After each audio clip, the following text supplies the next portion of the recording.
Good evening. How are you guys doing tonight?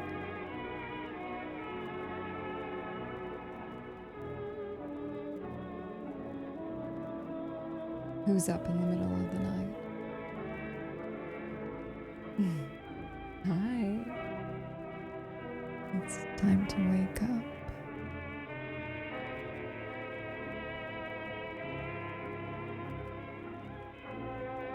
It's just you and me. And probably your phone in the middle of the night, isn't it?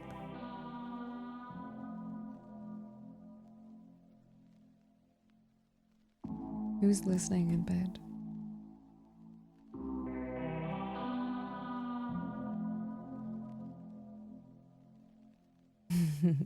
Hi, D-Man. I hope you had a good day today. Well, I'm glad that I can keep you company while you try to fall asleep tonight.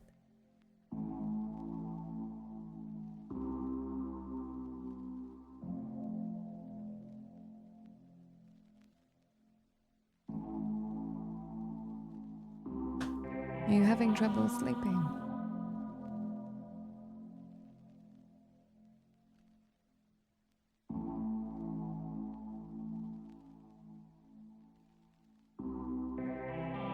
Just got home from the night shift. Welcome home.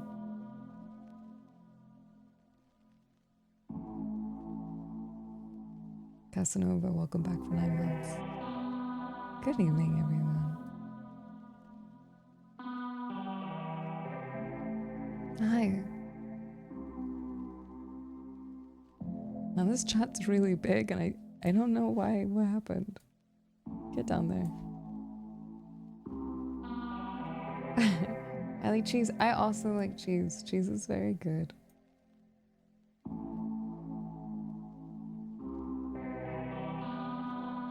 Each, welcome back for 10 months. Thank you so much for coming back. I do appreciate it a lot.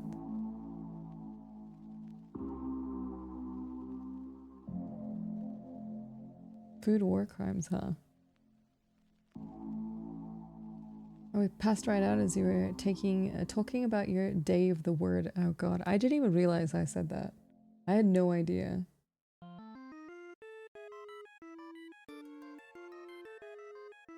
Yep, I think it's daylight savings now.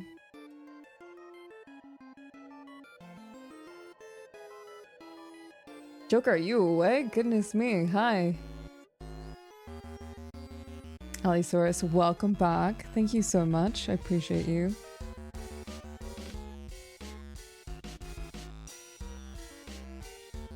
Okay. Joke's dead. I get it.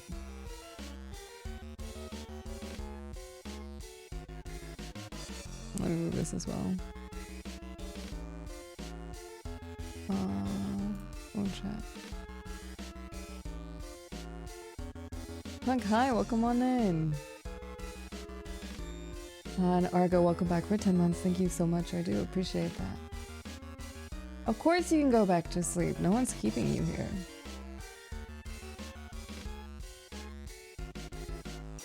Okay, relax. Relax.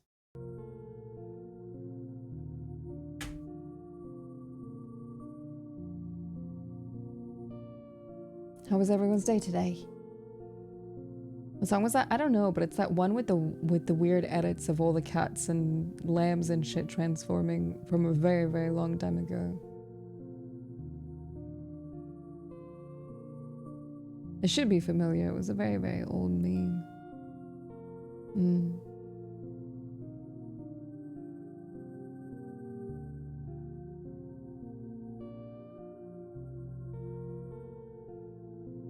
Stressful, but I'm alive. Yeah, I imagine that's most of us. I got some groceries today. I did too. I got fired from my dream job. I fell asleep. What?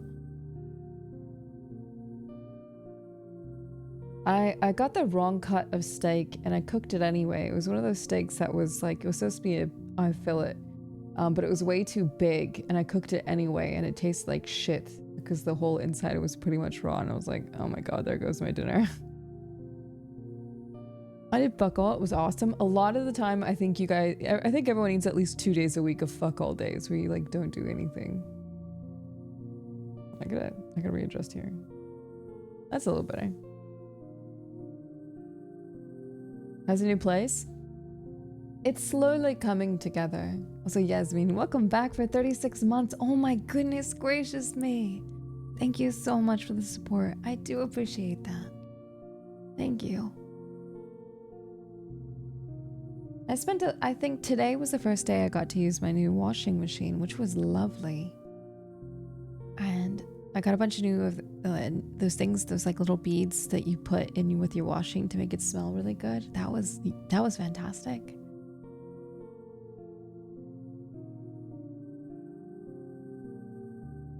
Yeah, if you're going to bed, go to bed. So Druid, welcome back for 20 months. Thank you. I hope that you're doing well.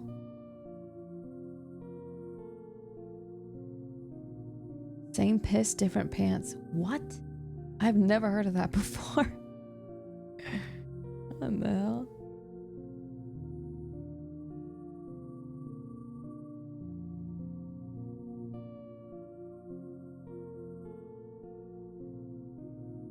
Yeah, I haven't really streamed around this time in a long time, hey. I think the last time was like Power World, was it not? I really want to play, was it Hazy Mind. Listen, I don't know if this game's gonna be good, but it's got a lot of positive reviews. Like a lot of positive reviews. It's a story-like game with voice acting, and I thought that, you know what, maybe this game would be nice to play in the evening where you guys can tune in and relax and put something on and watch together while you try to get some sleep. How does that sound? Does it sound okay? I figured that kind of sounded like a good idea. I think the first story I ever saw from you was around these late hours and you were telling spooky stories. I haven't done that in a really long time. I really miss telling scary stories.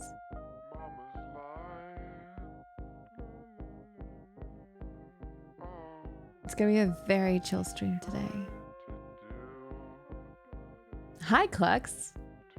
You've come to the right place. It's morning. Good morning. Why does that name sound so familiar? vtuber. One sec.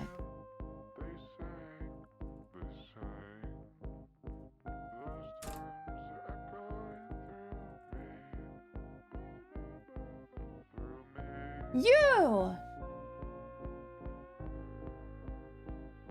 I know you! Are you the really, really deliciously adorable blue alien? Space Devil, is that right? I knew your name sounded familiar. Nice to meet you. Hi. Busted. Oh, I gotta fix this.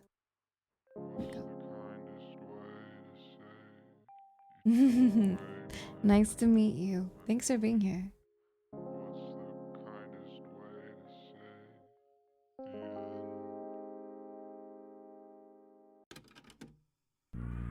Good morning, everyone. Why are you up at 5 a.m.? That's way too early. Bumblebee, welcome back for 35 months. That is a lot of months. Thank you very much. I really appreciate that. Clux, why are you awake? What made you decide to stream again? Do you want the honest truth, or do you want a PR truth?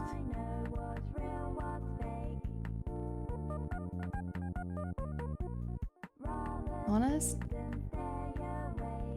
Okay.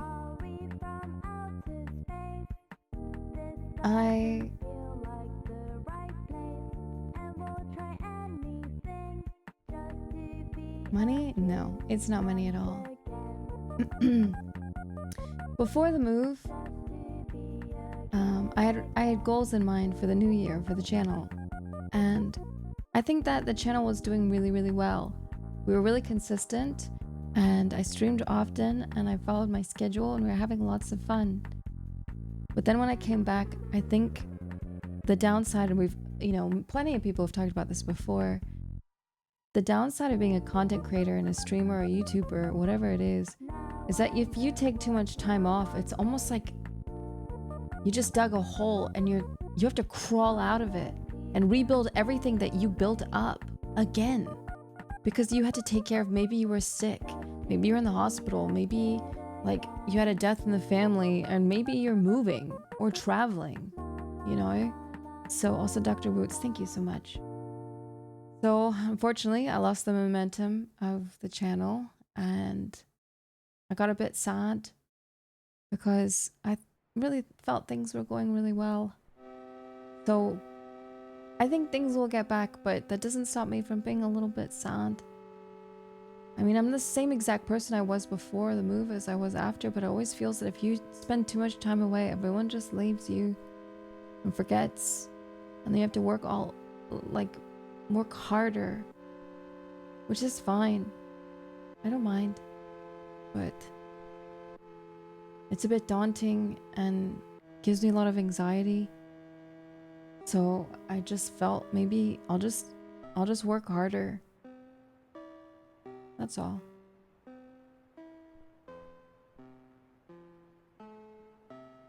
But yeah, I got a little sad. I've been having really good time every time I've streamed since coming back. I've liked all of them.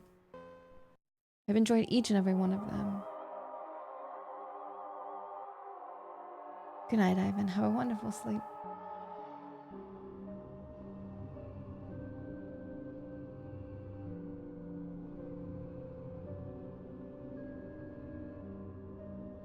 I don't know. So Tyr has a tendency to destroy all things Tui loves, and if Tui really, really liked that bowl, he destroys it. I've tried really hard to get him to not do it, but if I'm not looking for long enough, he will destroy it.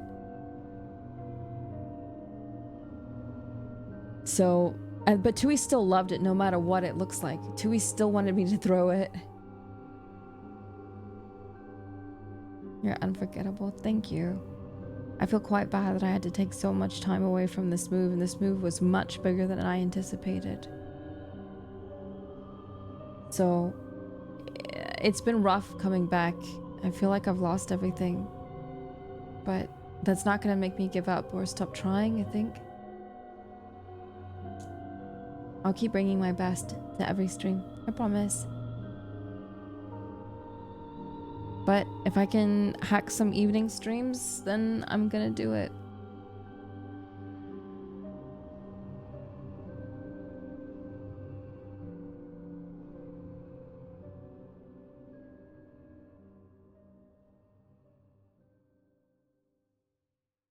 What advice would I give you if you wanted to start your channel?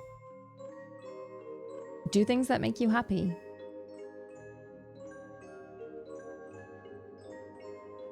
How's that? Oh my god, the new model looks so good! It looks so good. It is gonna take time, but we definitely have a for sure timeline that we're working on. I think you guys are really gonna like what we've come up with. Big time.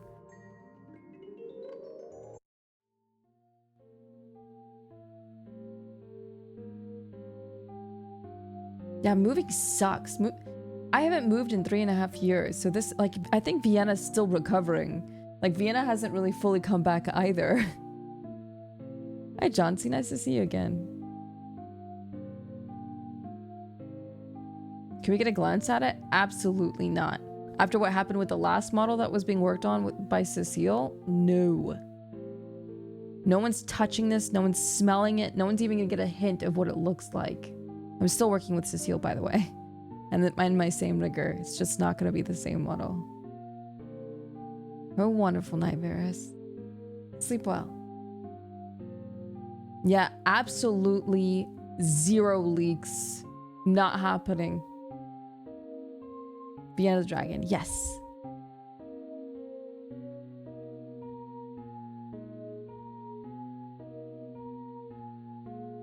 I don't want to talk too much on it, Clux, because I don't want people to read into every word and sentence and hint that I'm saying. So I'd rather just not talk about it if that's okay. Just let it happen. When the debut is here, the debut will be here. So don't worry. You'll like it. I promise. Hi, Sprite. How are you doing? We gotta figure out what time we're meeting tomorrow because I'm streaming early. Can't remember if we're meeting in the evening or not. But now that you're here, I know that you know, but yeah, I really want to figure out how to get that backpack working. I think I want to do, if I can make it work and Eastbright can help me get everything working, I'd like to do my first IRL backpack like travel stream in New Zealand during WeebCon weekend, so that while everyone's gone, you guys will have something nice and fun to watch.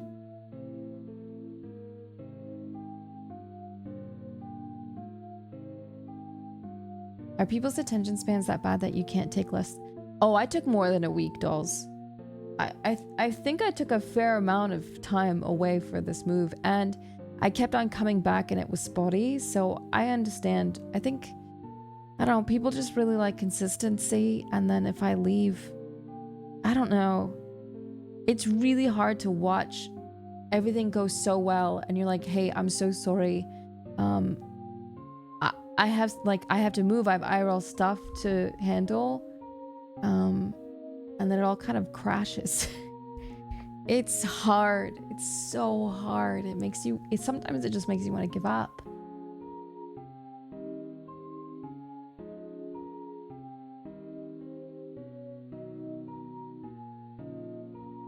Thanks, Pinky. New Naruto beta? Wait, what? Yeah, I have to sit down. You have to tell me all of this. I'm behind so much.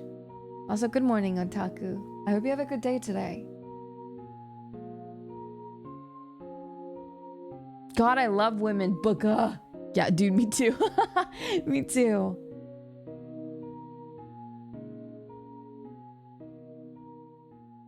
I don't think I'm a VTuber staple, but that's extremely nice of you to say. Thank you so much. Wow. VR tracking got added? What? Oh. I like that one stream we did where I had full body VR on and I had like my headset on, and yeah, that was a lot of fun. But I was like in desktop.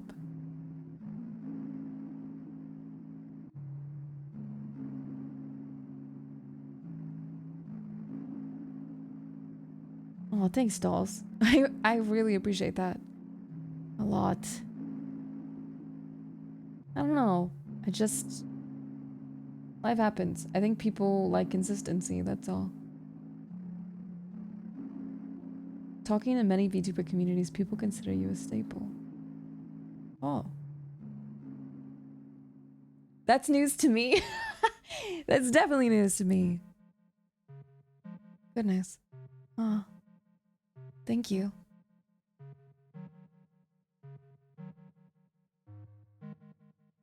I mean, to be very, very, very, very fair, chat,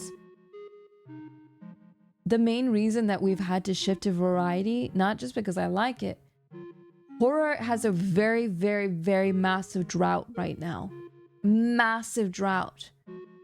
I think that, of course, you could bounce around from doing like itch.io games and 5 shitty scary games and maybe replay a lot of PS2 games and do some unfiction and things like that.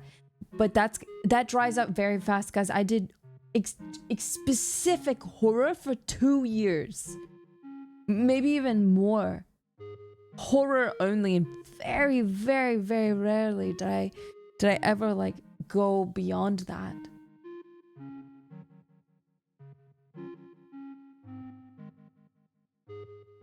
Hi, Spoon. Good evening.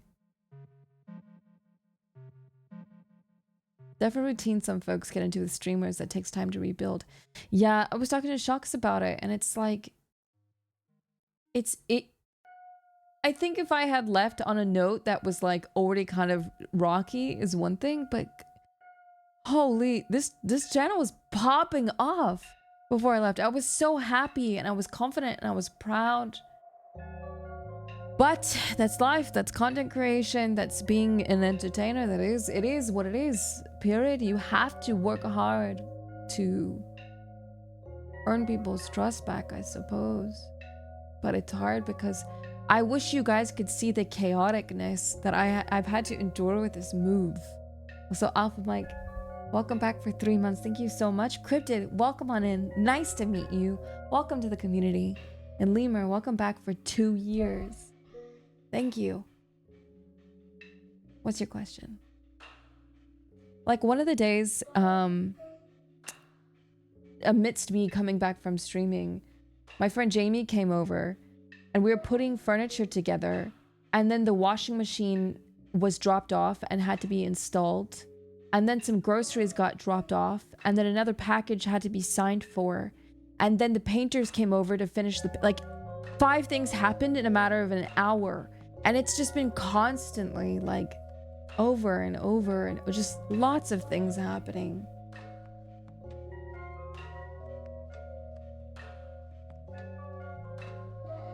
Do you feel like you accomplished something? I think so, yeah, all the time. Like, so putting growth and things like that and channel activity aside, I think regardless, just showing up and entertaining and taking some time let me rephrase this. You guys taking the time out of your day to stop by and making you smile and happy and make some of your time of your day pass a little bit better, a little bit quicker, is an accomplishment. That's my job, is to make you guys happy. That's all of our jobs. And I wouldn't change it for the world.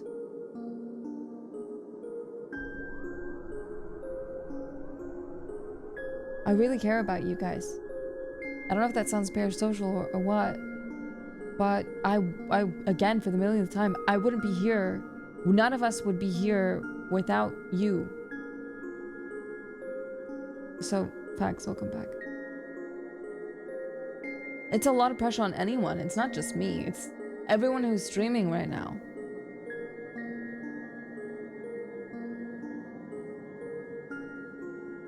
So, yeah.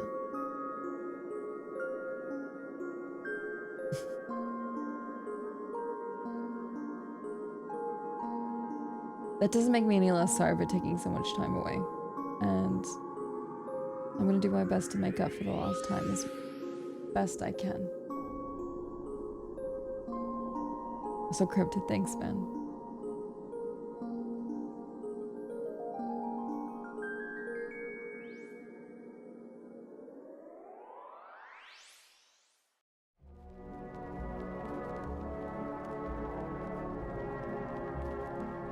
Aw, thanks. Thank you so much. I really appreciate that.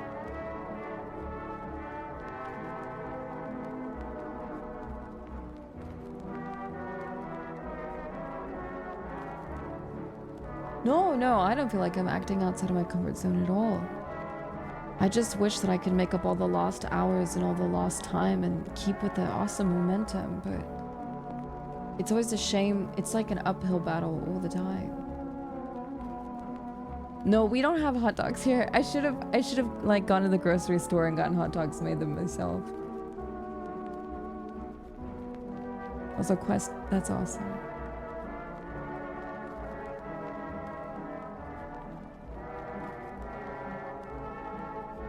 You know what I used to do back in the day when I was a kid is every time I went to the dentist and I had to get work done where they kind of had to numb some of my teeth or my gums. I don't know why this was. Like, no one told me this wasn't a good idea and no one stopped me. But I would go to Sonic and I'd get a foot-long hot dog. And I'd eat it on my numb side.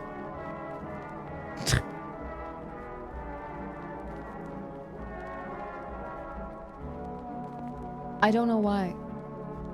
Do you guys think that there's anything open right now? Hang on, let me see this. I don't think so, but I'm gonna check. Wait. There's actually stores open.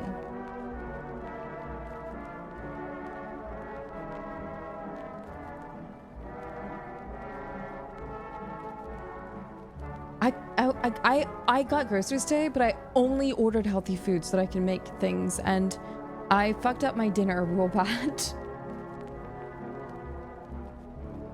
I remember finding you in like 2021. I had an old account I barely used for years, but now on my current I use a lot, and you'd be part of the why. And that's why I don't give up. Honestly, I could go back to 5-10 viewers, maybe 100, and I'd probably still stream. I'd be worried. I would be financially worried, but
also, Fi, Sai, thank you.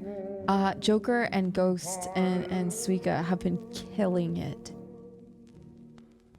Okay, hold on. Let me open this trailer and we'll open it and we'll watch it together in a second. Fallout. You don't know, guys. I have had no time on the internet at all. at all. Holy. I'm gonna get something to eat really quick. I'm going to keel over if I don't. I don't. Oh, Mato. Mato I Mia. Did I say that correctly? Hi. Flowers from Mia. That sounds really lovely. Oh, thank you. Your model's so pretty. Thank you very much. I really appreciate you being so kind. Goodness gracious. Thank you. Did you have a good stream today? Mato. Well, it's pretty late for a lot of you guys, so tonight we were going to play a game called Hazy Mind. It's more of a story, kind of like, what was that, Princess? Slay the Princess. It's very similar to that, but it's a little bit heavy on the psychosis, so to get cozy. My chat's mean to me. It's Mia. Well, there's two eyes, so is it Maya? I saw the stream title and I was super interested.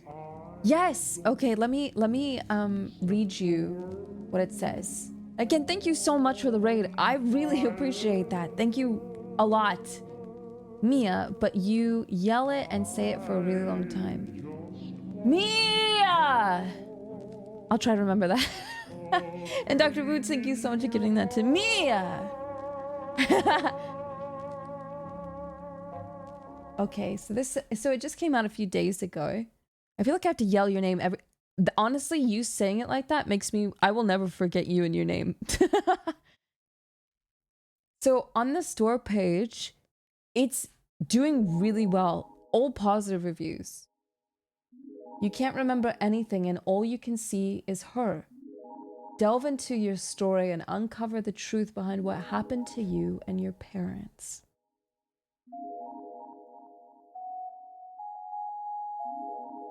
Sound good? I think I've known you for like 3 to 4 years, from possibly VR chat, majority from streaming. I'm very inconsistent lurker from my insomnia and graveyard shift jobs. I do want to say I find a lot of comfort to be around your streams and appreciate you've been the same person throughout. I'm proud of what you've built and who you are.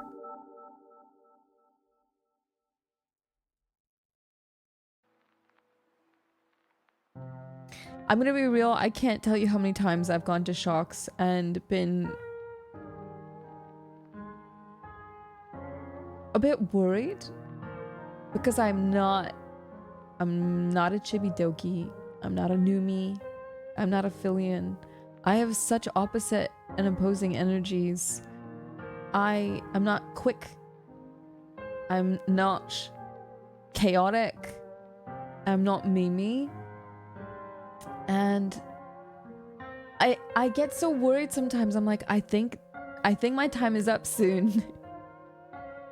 I don't know sometimes how to play on the energy of being calm or quiet or gentle.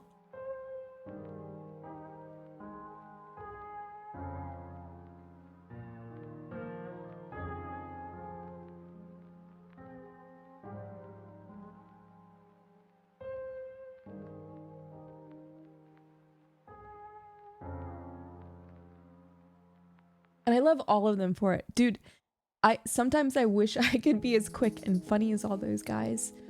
But yeah, it does get a bit tough sometimes. You know?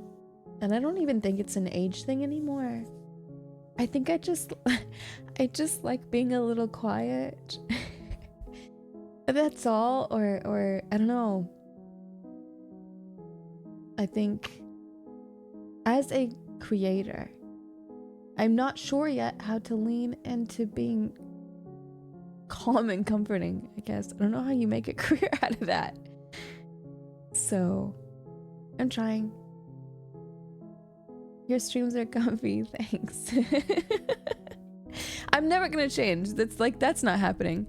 I think when I started VTubing, I already tried to figure out all of those things. More grounded, calm, focused, and really obsessed with calm. Listen, okay, you're not a real VTuber if you don't. Okay?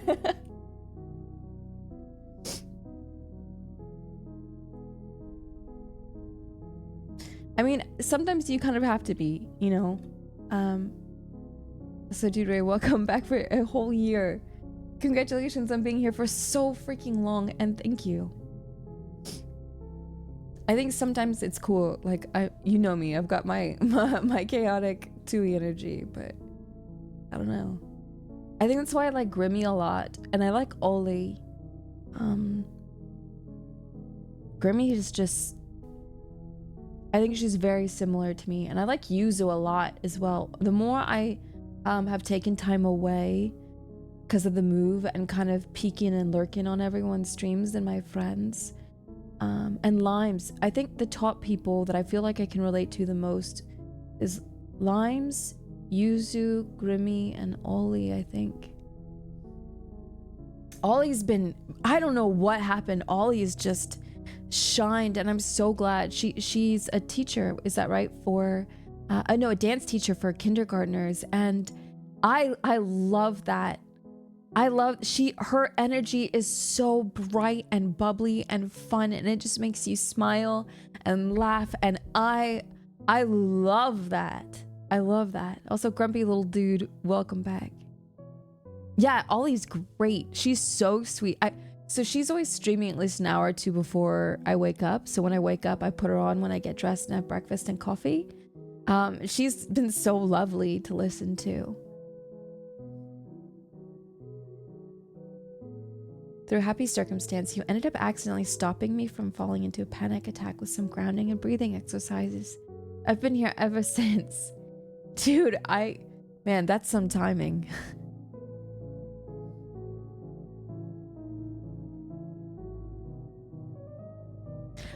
Ollie has so much energy, but it's all in the right places. I love my friends to death, but there are a lot of streams from my friends that I can't listen to because it's too much for me. It's too much. Maybe like a few minutes to pop in and say how they're doing. But Ollie's great. And Yuzu, she's just a pure gamer. She just games. And the fact that she can just turn a stream on and play Elden Ring for like 6 hours is so inspiring. And Grimmy likes all the same things that I like. Like she's a horror streamer, and she's gentle and tone and energy and vibe. Same with Bat at video games. It's just like a very cozy, comfy vibe, and they all inspire me a lot.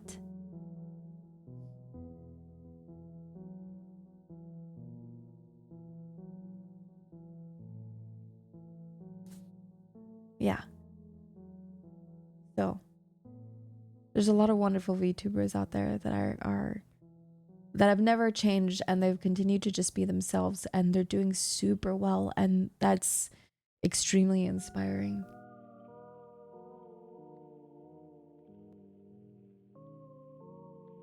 Exactly. We watch streamers as a form of escapism. It's like being in a huge, comfy living room with a few hundred others just hanging out and watching stuff. My taste in streamer differs with my mood, but I love having a nice, comfy streamer like you to tune into, and that's to turn to when that's what I need. I think that's a great thing, and I'm gonna put just content creators aside for a second, but VTubers.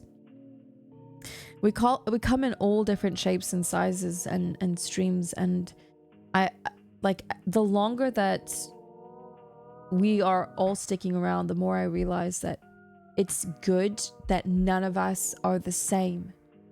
I think a lot of us are very similar, but it's important that we have very different vibes and we are strong in those different aspects of our personalities. So it's like picking a TV show depending on your mood, you know?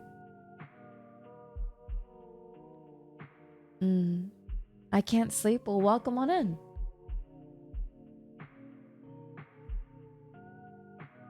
What? You are very much the reason I could graduate high school. My insomnia was making school difficult, and when I found you with the later night streams, it helped me not stress as much, and I could finally fall asleep. You've helped me more than I could ever thank you back for. My gosh. That's, I fully understand how important that is, because I often struggle with insomnia and trying to find things that might calm me down rather than like feed into my anxiety, especially I have the worst anxiety in the mornings. Sometimes I feel like I can't breathe, so I have to put on someone very specific sometimes. I don't mean a specific person, but it's specific feelings so that I can kind of calm down a little bit.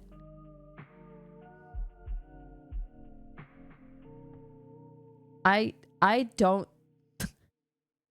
Okay, Dante, all the people in here are fake. Every single one. Oh my god, everyone's not real.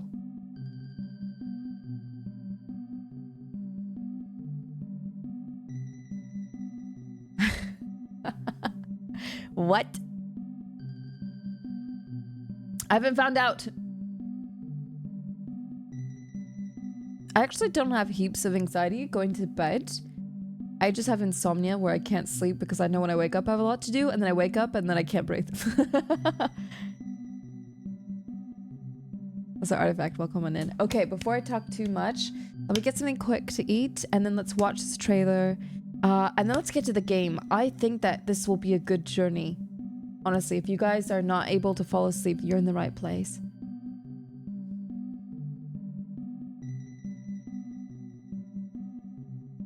I think I just want one thing and one thing only. Oh, not that. I clicked the wrong thing. Hold on. I just want this. Can I get a small, please? I just want I want a tea. Thank you so much.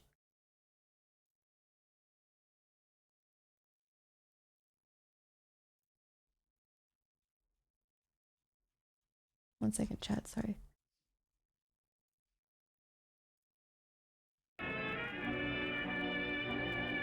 Literally, like, give me 2 minutes on the clock and I will be done. Wow, what are all these?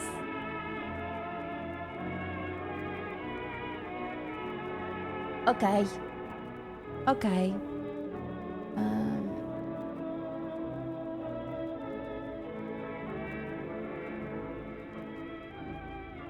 Okay, I'll have a little snack while we're playing this game. I'm really excited. Okay. Let me share my screen. And we can watch this trailer and then we'll start the game. How does that sound? Window. Window. Window. Okay. Studio mode. Game. Window capture. Nice.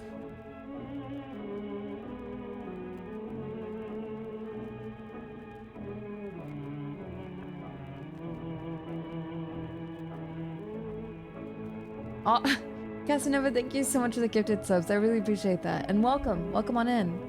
I hope you're having a good evening. Hi. I should probably put my hands away. Also, Meat, welcome back for 7 months. Welcome, welcome.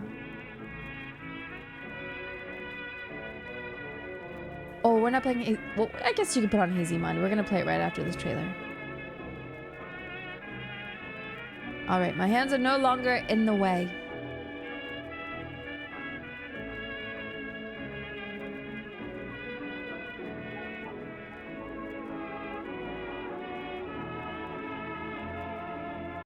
Okay, let's watch this real quick. Hello there. I'm here to show you a wonderful place. A veritable Camelot of the nuclear age. Not made by God Almighty, but the working man. Wow! You can be a hero by... Hold on, I gotta switch my eyeballs. What's going on? I hate that about 3D sometimes. There we go. Purchasing a residence in a Vault-Tec vault today. Because if the worst should happen tomorrow, the world is going to need you to build a better day after.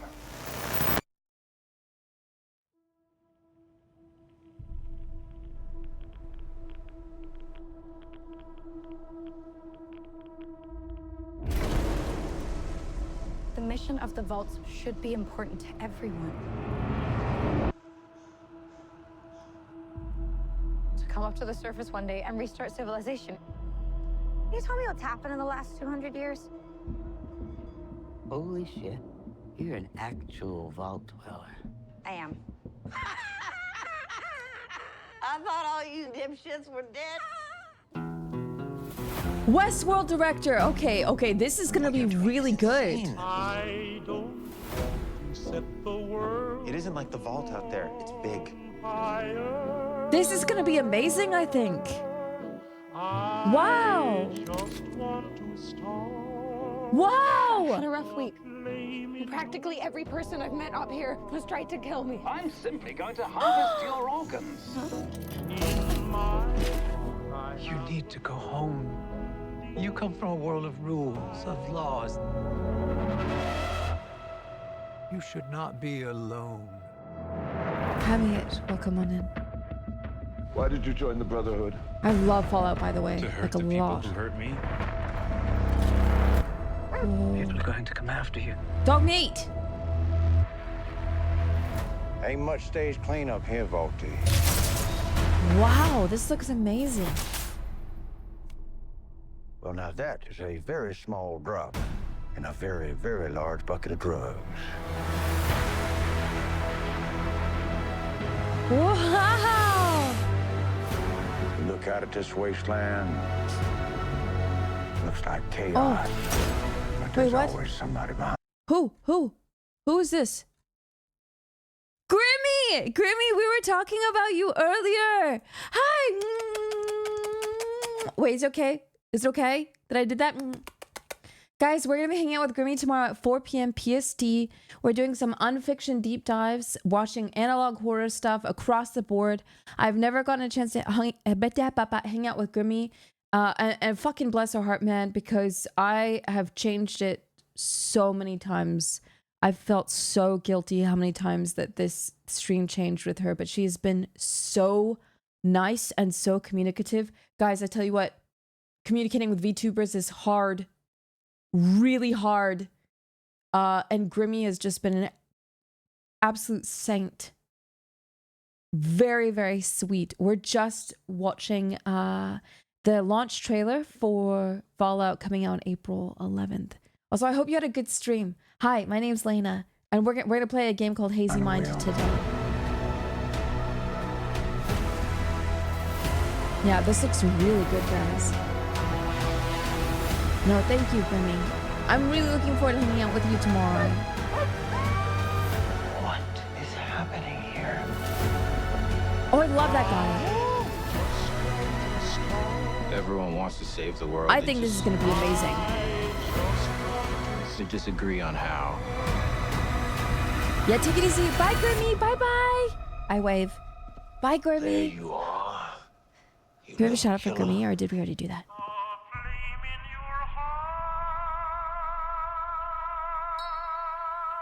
I think they have a lot of wonderful actors. I think you can tell that the world is very, very fleshed out. And in Fallout has a lot of deep, intricate lore, in my opinion, to like for world building purposes.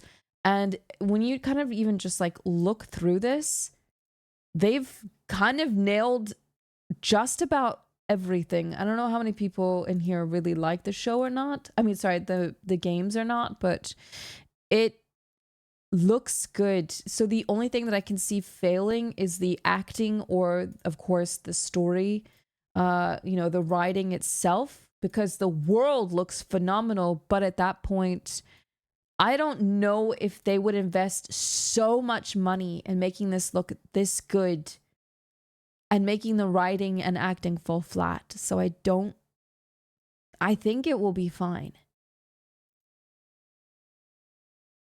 Wait. They're releasing all episodes at once? Don't say that.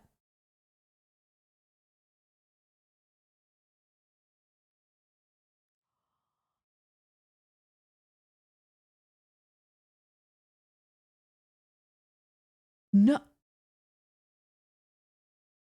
I think I just peed a little. I'm a binge watcher, okay? The only thing right now that I've been okay not binging because I'm not able to is Shogun. Guys, if you like Game of Thrones, put that shit. Honestly, get your Game of Thrones love and put it in the garbage compactor and set it on fire. Shogun has been so fucking good. So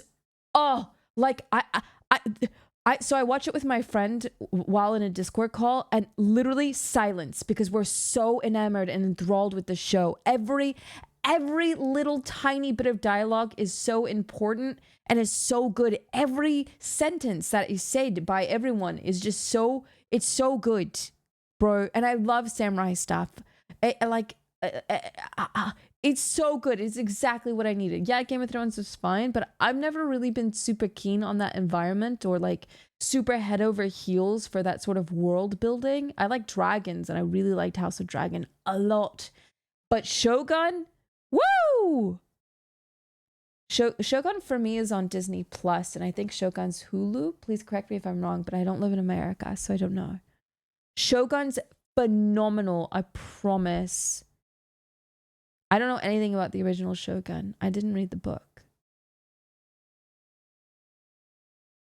Oh yeah, there's some really, really great actors in that show. My goodness gracious. Man, look at that foot. Look at that foot, man. That's great. That's absolutely fantastic. Oh, I saw Blue-Eyed Samurai. I wasn't super interested. I tried to watch a few of the episodes while I was on a plane traveling one time.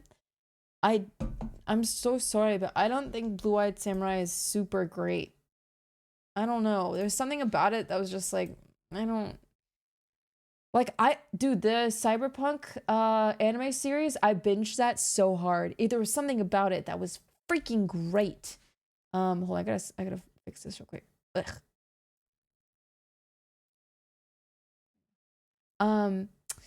But Samurai Champloo, yes, always a good one. Oof. I really like Samurai Champloo a lot. Edge Runners, there it is. Edge Runners was phenomenal. I really liked that show. That show was good. What's in the middle? Hold on, I gotta fix my hair.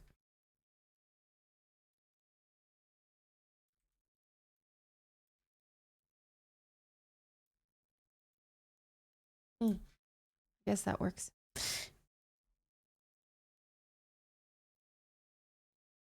What else did I watch recently?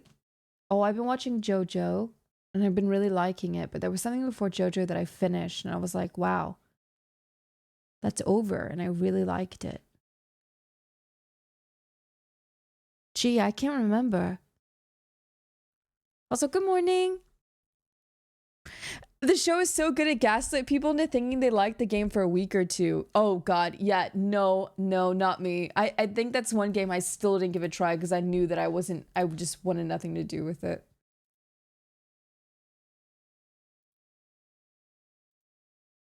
Okay. I think everything is in order here for the game. Okay. I will say, oh, what part of JoJo are you in? I'm in season 2, where those 3 big, the guys with the super tight asses, okay? And Joseph is trying to help his 2 friends out so they can escape, and then they put the rings of death in his throat and his chest, and so that he needs to now focus on getting really strong. I loved that. That whole like arc at that time, and when he was just trying to kind of get that main guy's attention. I'm so sorry that I don't know the names quite very well. I'm still new to the show. I really liked that. I really liked that character development. And how he was just so determined, like, okay, yeah, we can, you know what? I like you. I like you. Oh, yeah. The 3 pillar men have like very tight ass, like the tightest asses I've ever seen in my life, I think. So yeah, JoJo's really good. Really good. It's on Netflix. Apparently the first season's filter. But I got through it. I didn't mind the first season at all. I thought it was quite good. But that's also coming from someone who likes old anime like Vampire Hunter D or Perfect Blue or fucking Sailor Moon and Dragon Ball, you know? I don't mind all that like crazy kooky writing and loud kind of stuff. Cowboy Bebop, Outlaw Star, Vash the Stampede.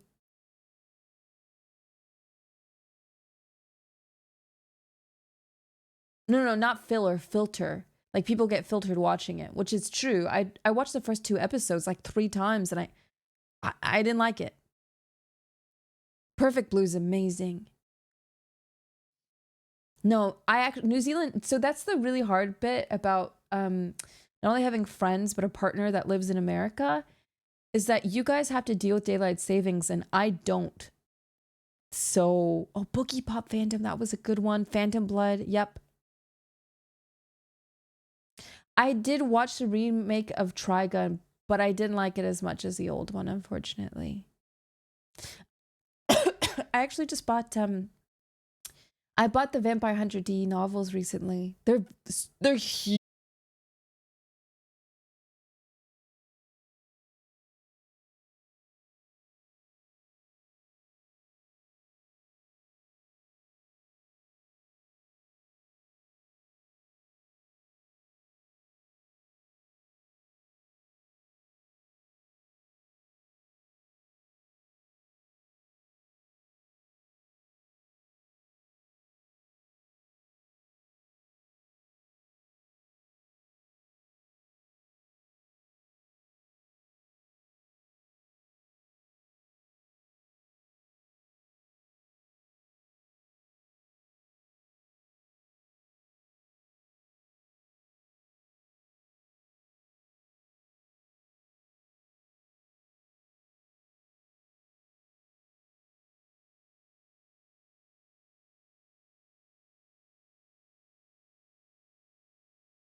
Escaflowne is from the movie Escaflowne. It's really good. You guys, anyone watch Pre-Tier? Man, Pre-Tier made me cry. I can't remember why, but I remember making me cry. Cardcaptor Sakura. Chobits. Chobits was my first box set anime I'd ever gotten. My sister got it for me. Oh, Chobits! Hold on. Yu Yu Hakusho is great.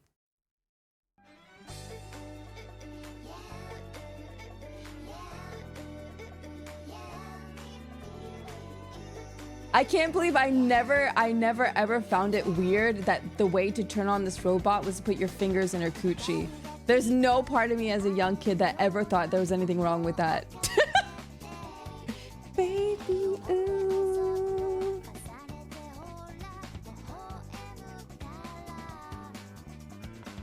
Yeah, I didn't realize it was a lewd anime until I was much older. I had no idea. Wait, what did I just hear?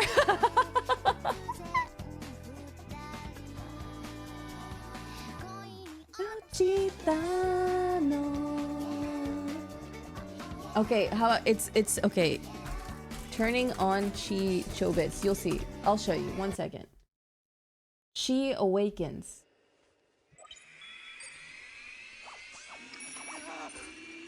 Wait, that's after.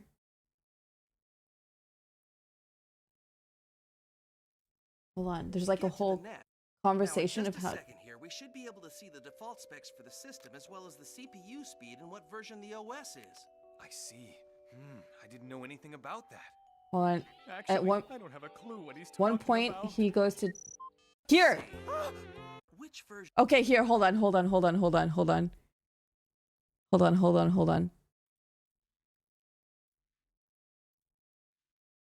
Of the OS are we supposed to install in this model? Hey, can I mess with her? Mess with her? Mess where? Let's see. That's strange. I wonder what brand she is. If she's from PCN, she'd have her model number right there. Now, as I recall... What are you doing? No, it's what are you doing? Finding the model number! Hey, get a grip on yourself, will ya? Are you gonna be able to handle a Persicom?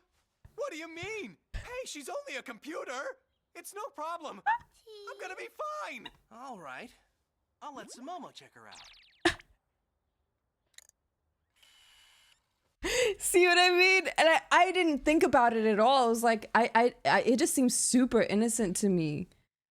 So they're called Persicoms, and for Chi, you open her legs and you put your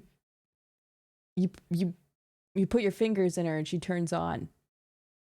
Not turns on, but like the machine, it powers up.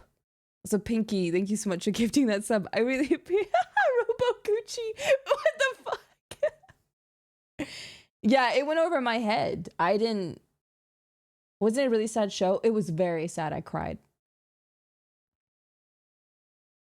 I didn't think about those things at the time. I think this was before I got diagnosed, so I must have been at least 12 or 13 or something.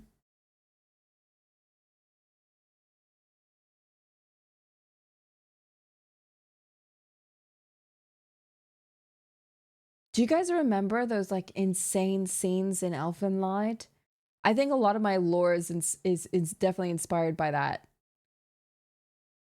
And then her, like, Lucy ripped this like chick's legs off.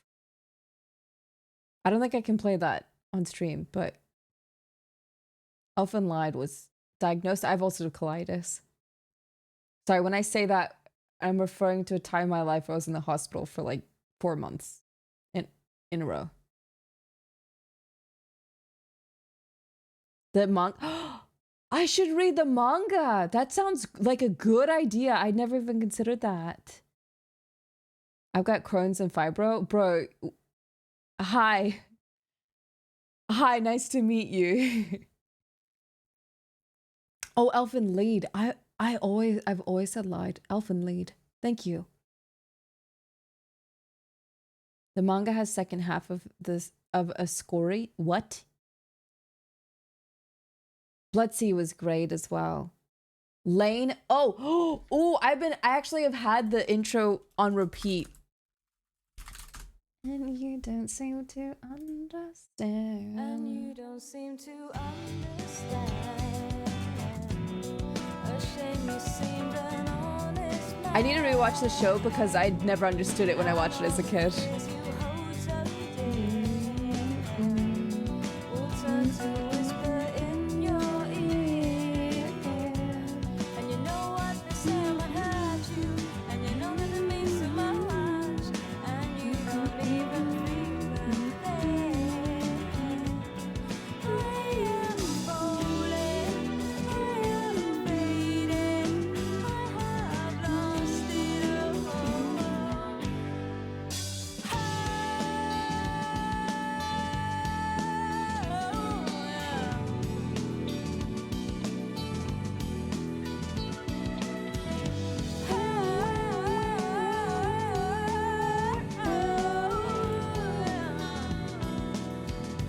It was great, but I never understood it past a certain point.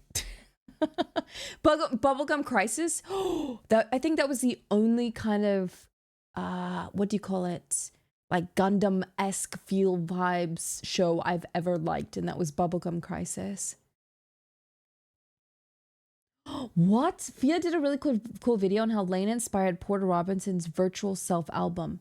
Yo, please link me that. I had no idea. Lane is awesome. I had no idea that Porter Robinson would ever be watching Lane for any reason at all. Wow. Paranoia Agent was great too. What inspired phrases like the kept inside something that unlocked, and for a split second, forewarning that there will be spoilers going forward. Okay, I gotta watch this when I go to bed. I can't wait to watch that. Thank you so much, eSprite. Fia's great, dude. Fia has so much in-depth knowledge and information and passion. I feel like she should be way bigger than she is, man. She's great. I actually never watched Ergo Proxy.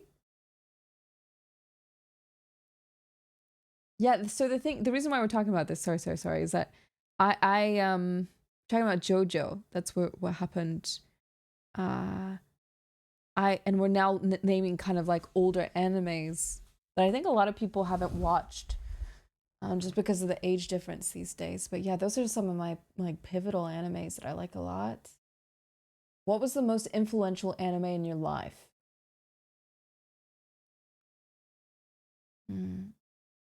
I own all of Habane Renmei, by the way. That was a good one. Kind of boring, kind of slow, but it's still memorable. Memorable. Sorry, I just said that. That's not the question. The question was influential.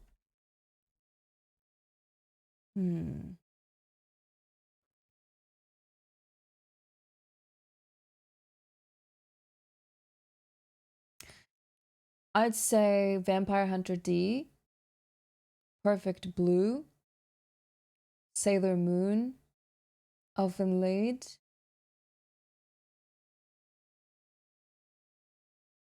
I'd say bits and pieces of, oh my god, I just blanked out. Evangelion.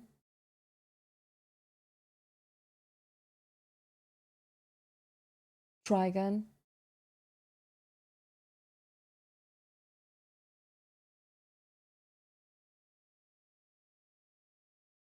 Yeah, I'd say those are my top.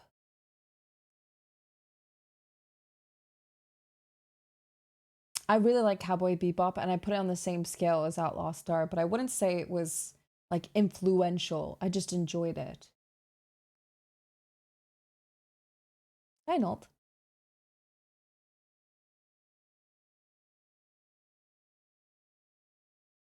Hi, Pip. Hi, EP.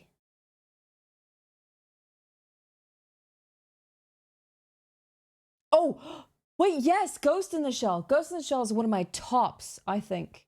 This is like, you know, does anyone, also Gonaida Kame, does anyone have like a really stupid, like, honestly, like a dumb,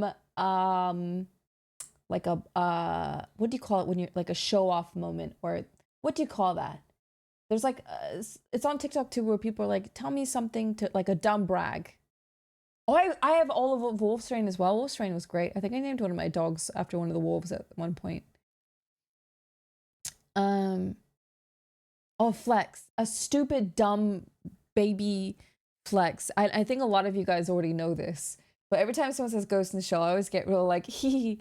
I was a featured extra on the live action Ghost in the Shell, and you can see me twice. A bit of a blur. Blink and you'll miss it, but I'm there. I got to be on the film. I got to meet Scarlett Johansson. I got to stand next to her and have a very mild conversation with her. Did you know that Scarlett Johansson is actually shorter than me? She's very small. And another tidbit of information is that I actually was on the record going to be Scarlett Johansson's body double, which means that I'd have to follow her around through everything that she was doing and mimic her and dress like her, because there's oftentimes people have body doubles because they don't actually do, not even just like crazy scenes. It's just like whenever they're tired or they need a break, they only do like the close-ups kind of thing. So everyone has a body double. So I was closest to her proportions and her look and body type. So, and they were filming in New Zealand for Ghost in the Shell for most of it. And her body double was in America, so they couldn't have her regular body double. But they ended up also several. Thank you so much for the gifted subs. I really appreciate that. Dude, thank you so much. Thank you. But they actually ended up flying her body double all the way from America to New Zealand. So it ended up working out. So I wasn't her body double. But if I was, not only would I be following Scarlett around, but I would have, because her body double was the one that did that makeout scene. If you guys don't know that, it's not Scarlett Johansson making out with that other chick. What other information? Like cool tidbits. Oh, I was almost one of the dancers inside there's 3 cubes in the Yakuza club. And I was almost one of the dancers, but I ended up getting, what is it called? I ended up getting viral meningitis on set. So I wasn't able to be one of the dancers. That was, it was really bad. So my short story for that is, so on set, we had to be like at the studio at 5 a.m. sharp, where everyone started to get dressed and get makeup, right? There was no excuses. You couldn't be late. You had to be there. And filming ended at like 6 in the evening. So it was like 5 a.m. to 6 at night.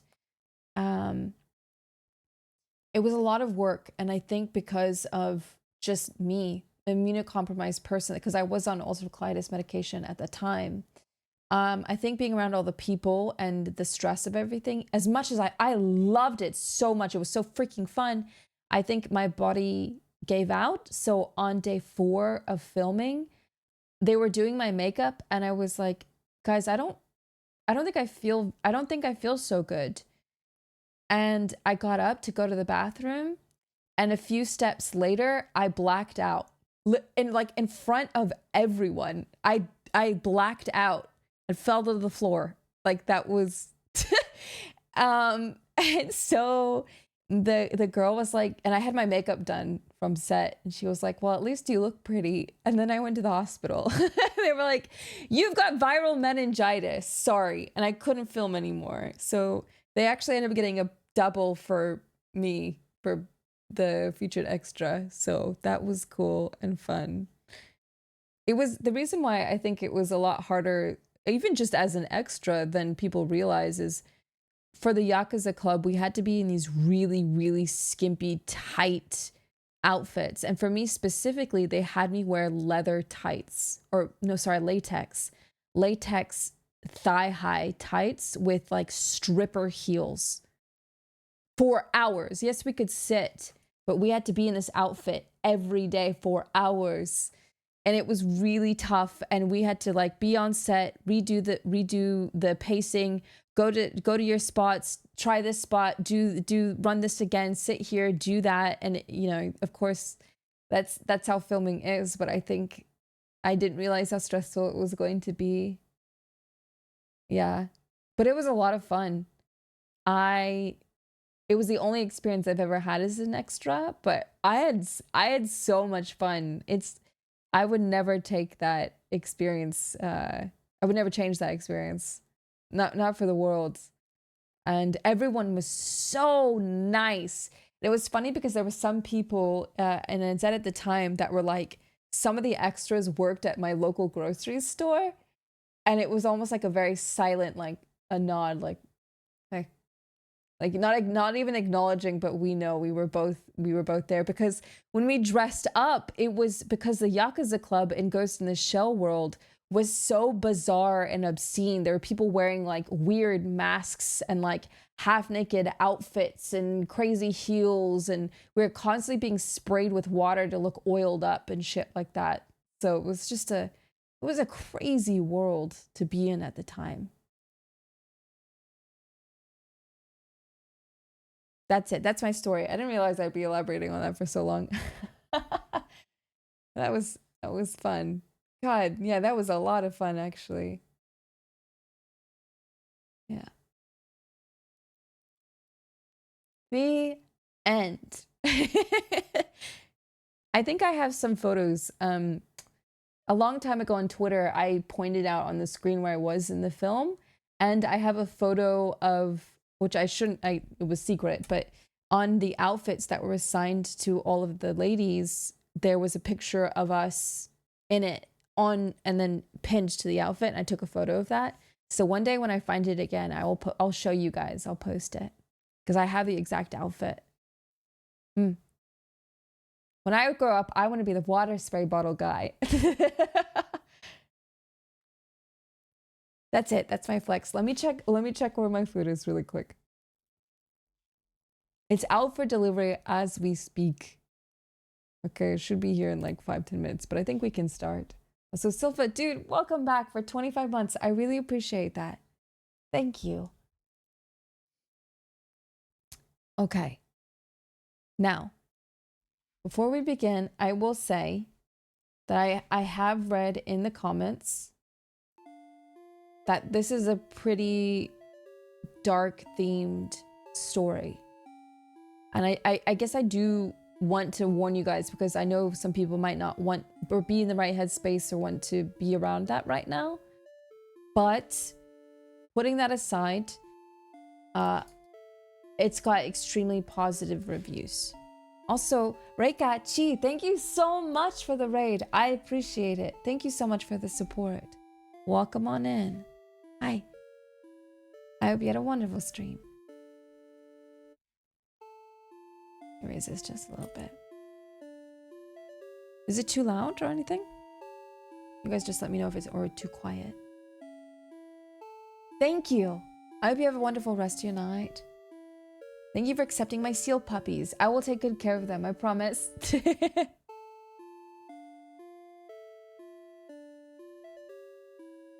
it easy, Xerxes, and have a good day at work tomorrow. We are just now starting the game Hazy Mind. It's designed for adult audience. This content isn't for everyone and will include topics such as suicide, depression, blood, murder, and strong language. You've been warned. Now I'm curious. Let's get into it.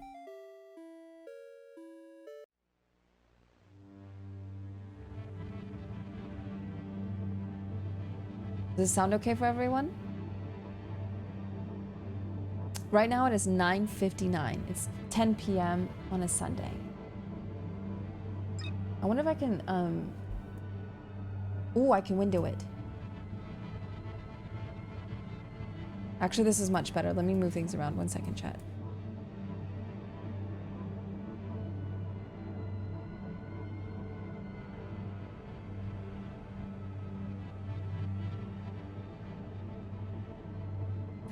I will have to pause when I pick up something to eat. Or pick up my order here in like 10 minutes, but other than that, we're good. Okay.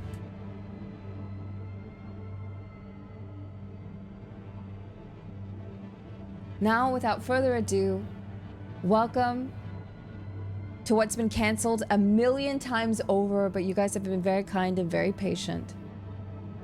Welcome to Hazy Mind.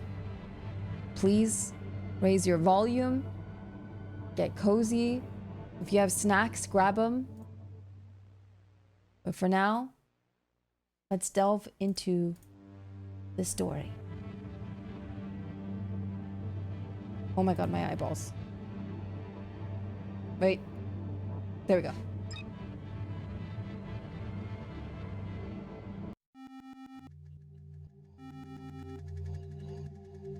My thoughts fragment my mind like shards of glass. I can feel each suicidal thought slicing from within. I'm tired of battling with my own mind, with each day growing increasingly burdensome. Antidepressants and sleeping pills, my daily allies, will yet again become today's escape from this world. Internally, I'm screaming in pain. But the fear of what death might bring holds me back. Is it worth the fight even when everything inside is pleading for surrender? Death seems like a relief, but what if it's just a different kind of pain? Thoughts spin in my mind, but my heart keeps on beating. My hallucinations morph into terrifying creatures squirming in my mind like worms offering no peace. Fear paralyzes me, leaving me in the darkness with only my thoughts for company. A bottle of pills in my hands, my heart pounding in my chest. A terrifyingly real reminder of the life I wish to end. I understand how strongly my emotions overwhelm me. I understand how long I have thought about this, but my brain continues to look for reasons not to do it. In the end, my self-hatred still wins. The pills feel as icy as snow, and their coldness seeps through my skin, swiftly sweeping away the last remnants of doubt. Closing my eyes, I swallow them one by one. My mind starts to fog from the pills I've taken. A strange moment of silence ensues. It's as if the world has swallowed its rotation, giving me time to reconcile with my fate.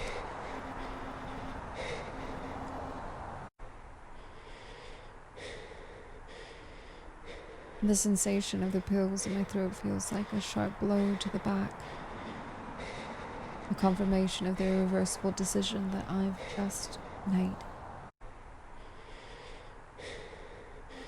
The world starts to slowly fade away, as if someone is gradually turning down the brightness on the TV.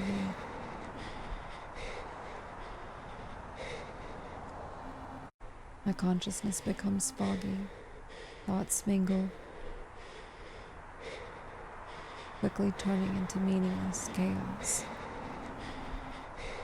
I hear my own breathing, its cycle getting quieter and less frequent. The last thing I feel is the heaviness of my eyelids, which close involuntarily. I surrender to lifeless yet soothing oblivion. Sleep. It comes like a wave, sweeping me into an impenetrable depth. I surrender without resistance.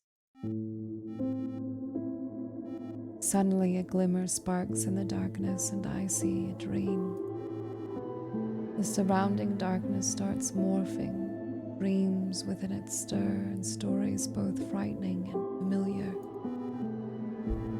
There are scenes from my life, moments of both happiness and suffering. As each second passes, those images become more vivid, adopting shapes, colors, and sounds. Some of them are kind, reminding me of times when I laughed, when I was happy. But there are dreams that pierce me, reminding me of what led me here. I dive deeper and deeper into the dream. It's like a journey through my own soul. And suddenly, in this depth, I begin to see light. It is a warm, muted glow that beckons me from the darkness. I'm drawn to this light like a moth enticed by fire, and when I touch this light, I can feel it start to fill me, rousing me from the dark sleep. My eyes open. I feel a solid surface of the bed comforting my body, and my head is still foggy, but it no longer pains me the way it did before. My consciousness slowly returns. Something is off. Everything around looks unfamiliar, even though I know it's my space. Memories spin in my head like flashing images, but I can't piece them together into a coherent whole. It's a feeling of emptiness, as a part of me is missing. Names, faces, moments, everything is plunged into a disorganized mess, deeming unreachable for my mind. I'm finding it harder to breathe. My mind screams, seeking answers I don't have. Everything around starts to seem distant and insignificant. I've lost in my own world. Realization sets in. I've forgotten everything. Who I am, where I'm from, my existence is erased. I'm too scared to move, to breathe, because even these sensations feel new and alien. With each breath, I attempt to remember, but it only results in greater panic. The world around me begins to crumble like an abandoned building, eroding as time passes. I sense I am moving further away from myself with each passing second. Fear wraps around me, squeezing my heart, and I can't find an escape. Gravity feels doubled and my body fails to resist, falling back onto the bed. The moment my body touches the bed, there's an instant relief. It's an unexpected calm in the midst of chaos.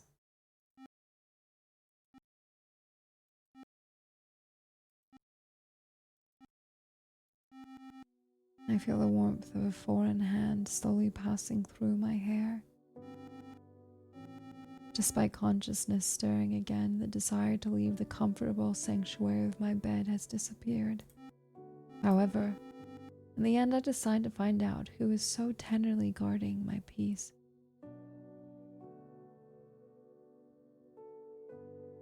Hello.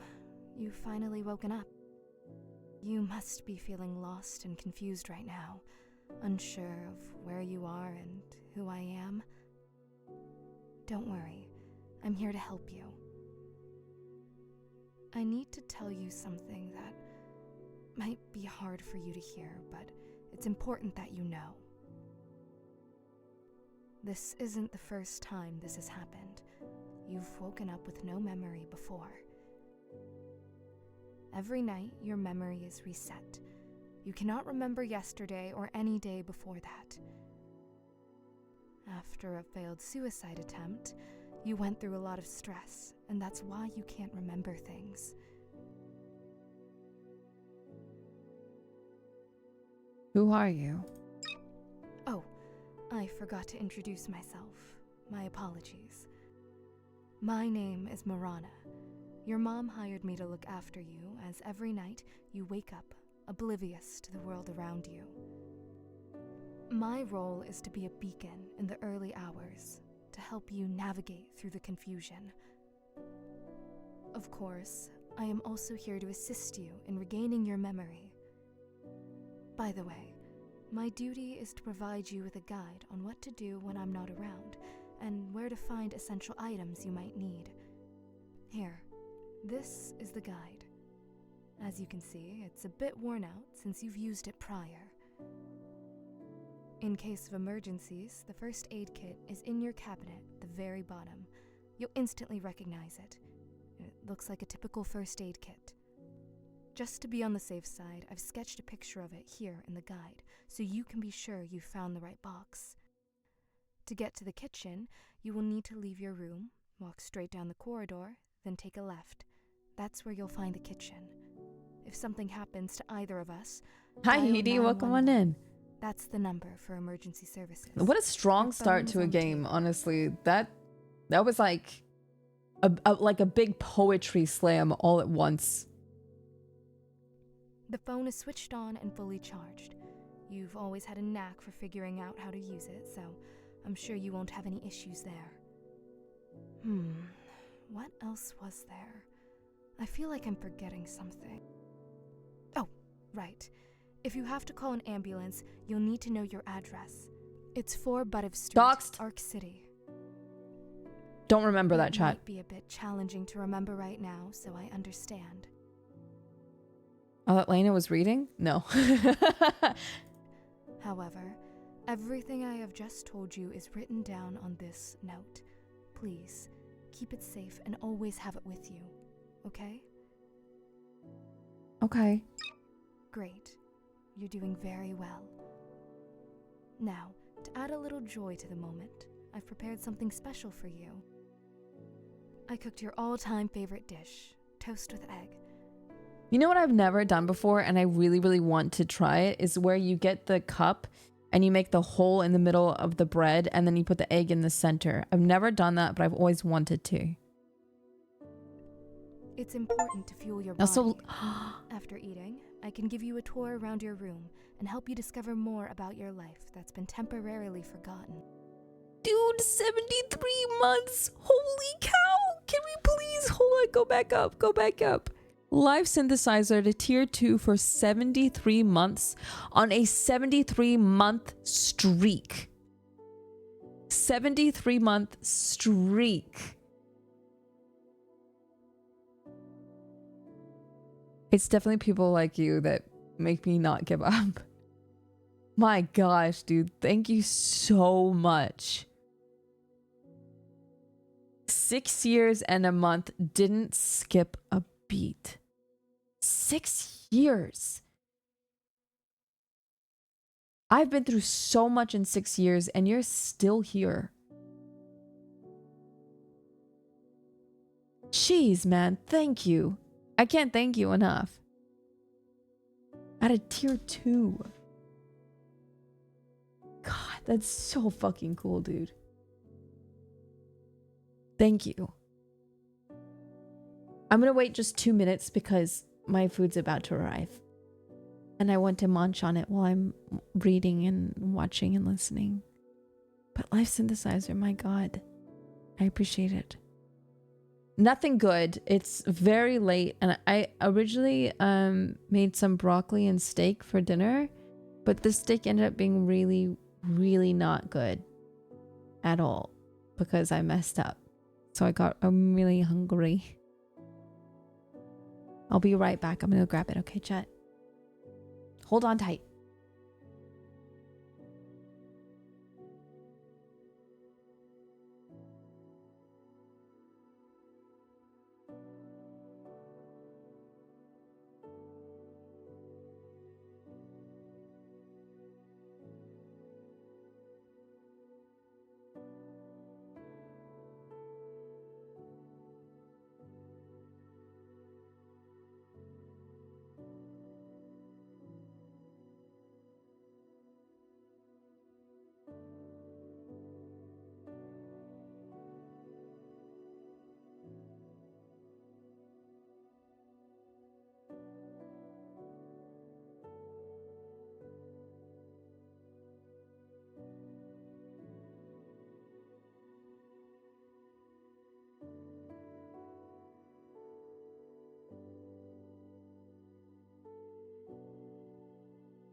Okay, hi.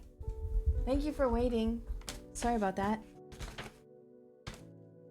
Okay. Also, Corgi lads, welcome on in. Oh, that's the sweet, sweet sound. Oh, I got a hot tea. I didn't want to get any sugary drinks. 4 a.m. Get some sleep. I caught the late crowd, huh? How many of you guys are trying to sleep, but you can't sleep? Oh.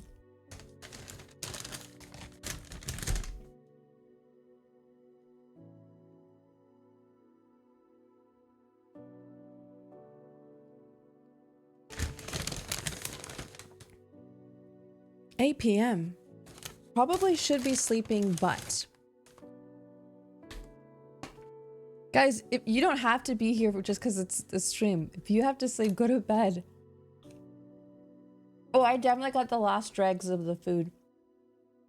That's okay.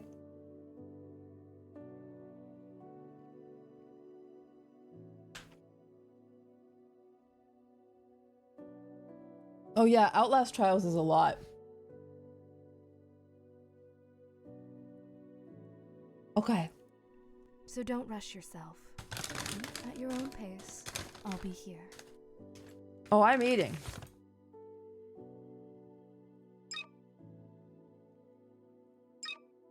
Well, since you're done with your meal, we have one more thing to do. Good night, mister. You'll need to take these pills. They're antidepressants. They've been prescribed by a doctor to keep any panic attacks at bay. I woke up in the middle of the night just as you were starting the game, so I made a coffee and went with it. Wait, you woke up in the middle of the night and you made coffee? Okay, well, I hope that we can all enjoy this together. I kind of really like the idea of being here for those that can't get sleep. Or if you're really like waking up in the morning. I think that seems really sweet. Without them, things could become difficult, and I don't want that for you. I don't want to appear as if I'm forcing you to take some strange pills, especially if you are uncomfortable. That is not my intention. Booty bubble. What did I just say? I meant to say puppy poodle.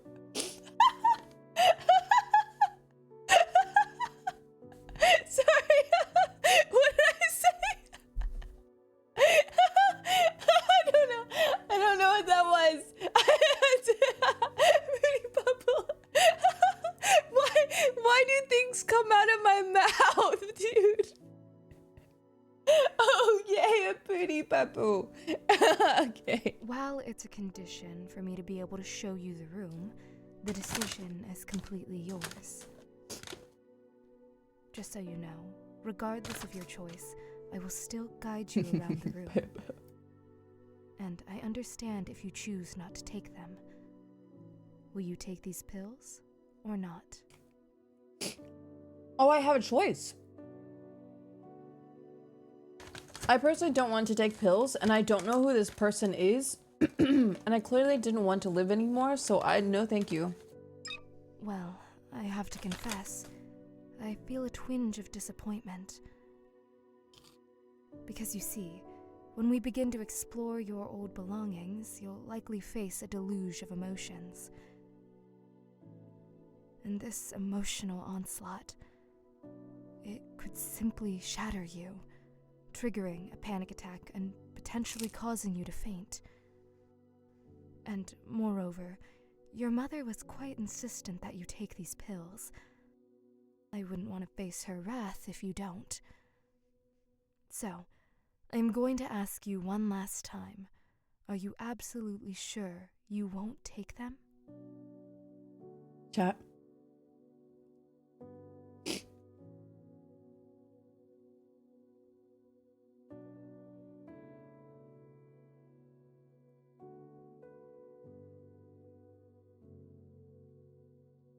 Okay. They also flipped the yes and no here. It's odd, really. In the past, you've been more willing to trust me. But now, for some reason, you've decided to reject both my advice and your mother's. I find it deeply saddening, because I am responsible for you, and I bear the weight of your actions as well. But I won't impose on your decision. So be it. No pills for now. Okay. We'll still inspect your room, though. I made a promise, and I intend to keep it. You will see every nook and cranny of your space. But before we can embark on that journey, you need to get out of bed. I see that it will be difficult for you to get up, and you'll certainly need my assistance.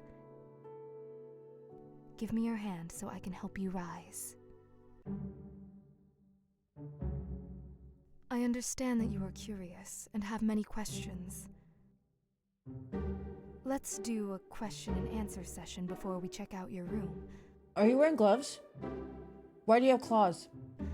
Choose your questions carefully, because I won't answer them a second time. Of course, you can save and revisit these questions, but where's the thrill in that? Wait, this got way more devious. What's with the music? Trust your initial instinct. That's my advice. So, what do you want to know? Why did I decide to attempt suicide? Well, I can't tell you straight away. Why not, bitch? Can't Sorry. say I fully understand you in this regard. I'm sorry. You have a loving mother, your own room. I believe you should have valued this more. Excuse you? Okay. You need to back up right fucking now. I'm sorry? You have no idea why anyone would want to just full stop themselves, and you're like, you should have valued this more. Okay, you know what? I think we're gonna have a problem. You even had friends in popularity. In some ways, you were fortunate in life. Yeah, sometimes the most fortunate people are the most depressed. However, that's just my opinion. You can only come to understand the reasons for your actions by going through your diary. What? Hold on, what? Only then will you better understand yourself. Right now, we are in the question phase, and soon we'll move to the room inspection. And then do you have any other questions? Well, let me move out of the way for you guys.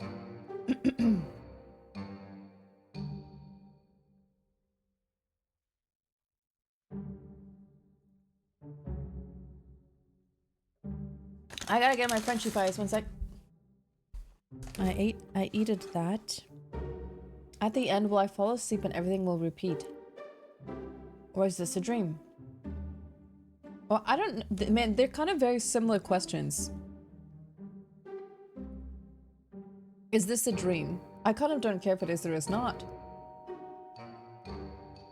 At the end, will I just fall asleep and everything will repeat? Well, she said it does. What made you think that? No, it is not a dream. I understand that from your perspective, it may seem like a strange individual, but I assure you that this is not a dream. Can I ask, who the hell are you? You were literally eating toast with fried eggs. Do you think dreams capture taste that accurately? That's what a dream person would say. Lies. Silly question.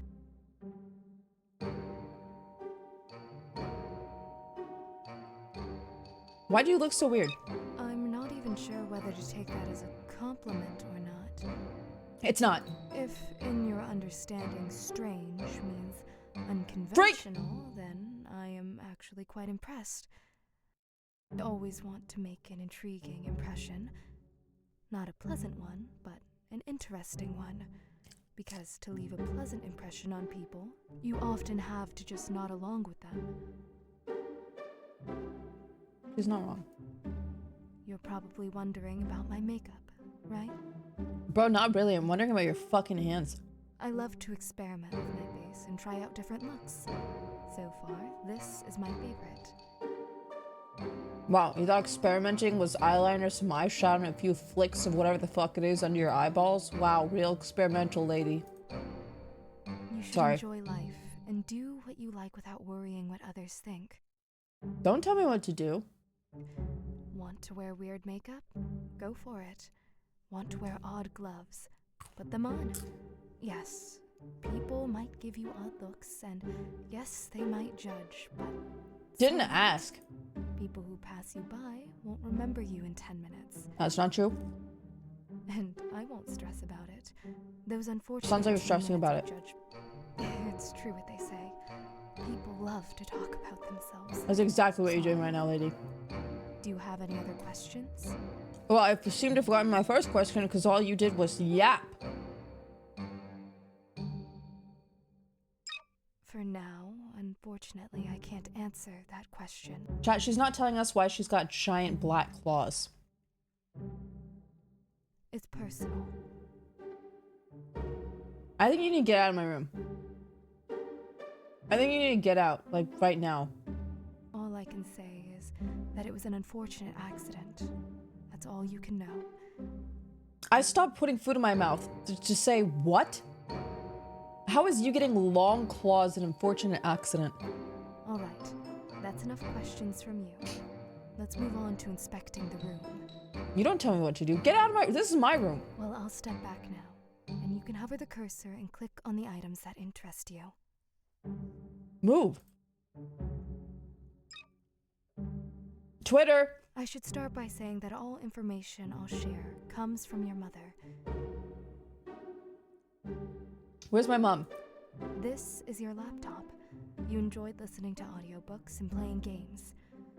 Did I forget that I enjoy music? That's a little weird. You also use the laptop for your studies. Yeah, seems normal. You even made friends online to play games with. Definitely me. This laptop is like an extension of you. You practically spent all your time on it. I would say the internet is an extension of me, not the laptop. Get real. As soon as you left school, you initially spent a lot of time on your laptop. Just a computer. Apparently, you were attempting to isolate yourself from reality and its consequences. X, welcome back. For 5 months. Nice to see you again. But soon after, you grew tired of it and stopped playing video games. Hey, that's pretty normal, dude. I'm not sure if it was a good or bad decision, but it definitely changed your life a bit. By the way, you can look into your laptop and see what's there. Want to check? Oh, Move inside. Get out of here. Then, take a seat in the chair and you can take a look. ASMR. Are you guys awake now? Remember when I told you to get calm and cozy? Sorry, my bad.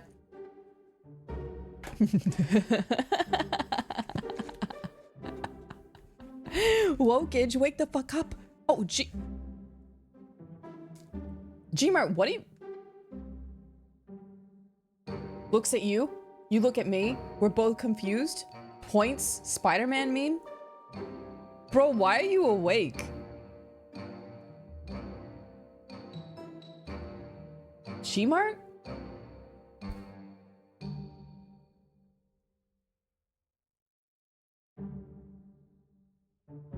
You beat it? Gmart, congratulations! I just now got to chapter 3 today. Dude, congratulations on beating it. That game is so long. Did you like it?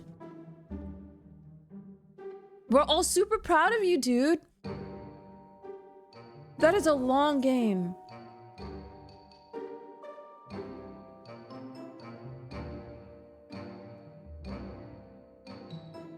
It's incredible overall. I'm so excited. I get maybe 30 minutes a day to play that game, and that's my cap. Not because I don't want to play, just because I don't have time. Actually, I hate to say this, but FF16 was forgettable. I feel so bad for saying that, because I think the only thing good that I remember out of the fights from, or just in general from 16, were like the kaiju fights.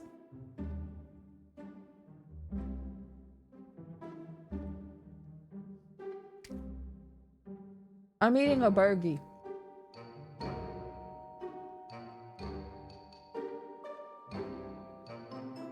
But yeah, dude, thank you so much for rating. I'm super proud of you. Wow, I can't wait to beat it. I know I don't think I will beat it before Dragon's Dogma at all. But congratulations, man. Get a good night's rest, okay? Welcome on, everyone. We're playing a I think we're playing a depressed game.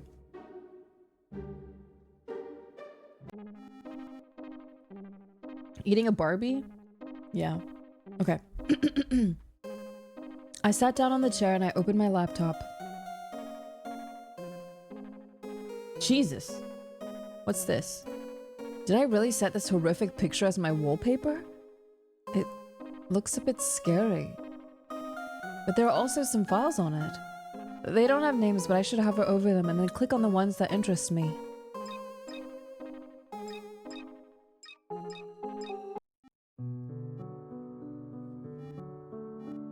In New Arcadia, a vast city, there was a unique job held by a man named Icarus Finch. He was known as an architect of memories, crafting and molding memories into real-like experiences for people seeking more than their everyday life.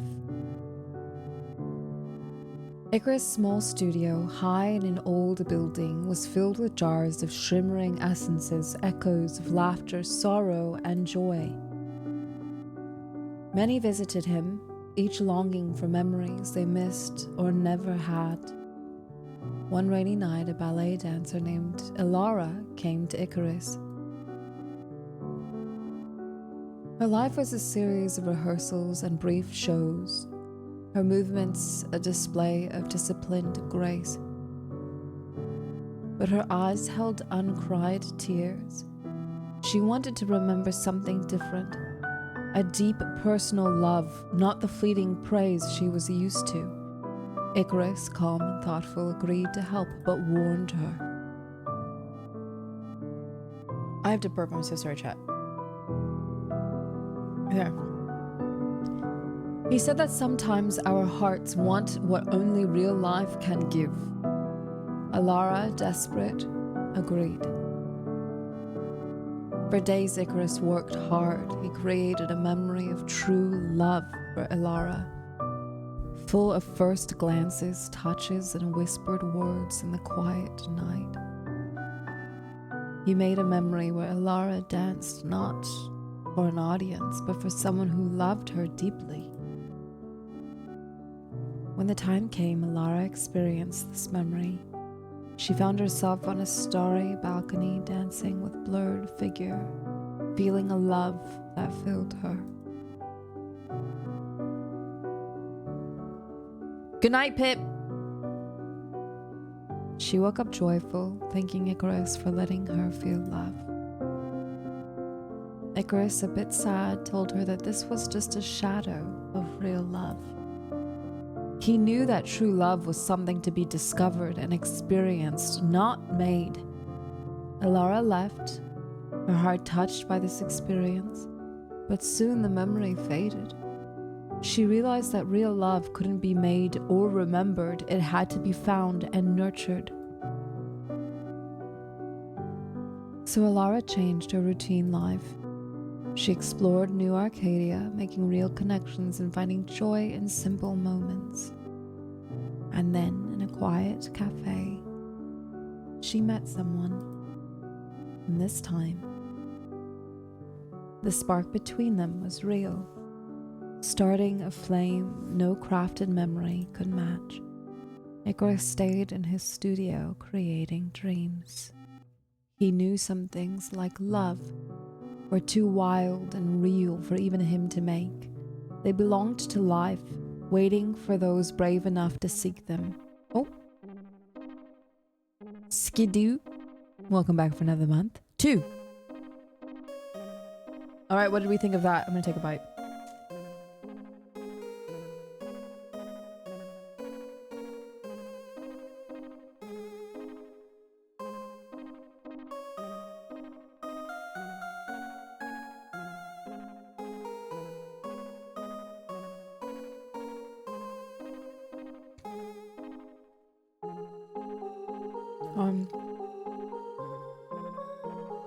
I'm gonna take a sip of my tea. I hope it's not bad.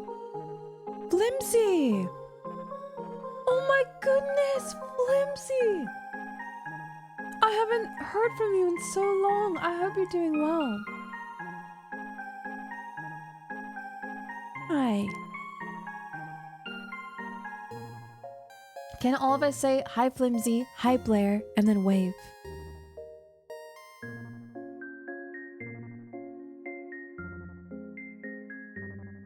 That's really nice tea. 1 a.m. Flimsy just got home from working at 1 a.m. The insanity. Not great. I hope you can relax now, man. I miss coming home with you guys and just putting on the bear and Blair making cookies and eating late and then falling asleep on the couch during bear.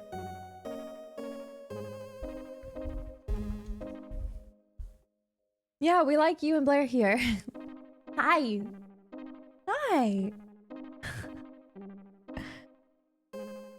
We're kind of just reading a story. Or I guess playing a game that's story driven. Okay, so that was the closest one to her eye. 5:58 p.m. Oh, looks like a conversation. Looks like some social network is there. There was no internet on the laptop, so I can't search for something. But in this social network, I've only one chat with one person named Io. I started reading our messages. Why are you treating me like this? I just don't want to have anything to do with you. But why? What did I do wrong? Tell me, I'll correct it. You're too pushy towards me. Even now, you're willing to embarrass yourself just to talk to me. That's low. You should value yourself more. I'm a bitch. But you're my only real friend. I'm sorry. Don't apologize. I'm the one who should be apologizing, so please forgive me. I hope you find a better friend than me. I thought the yellow was me. I don't know if it's the other person, but I think the yellow is me.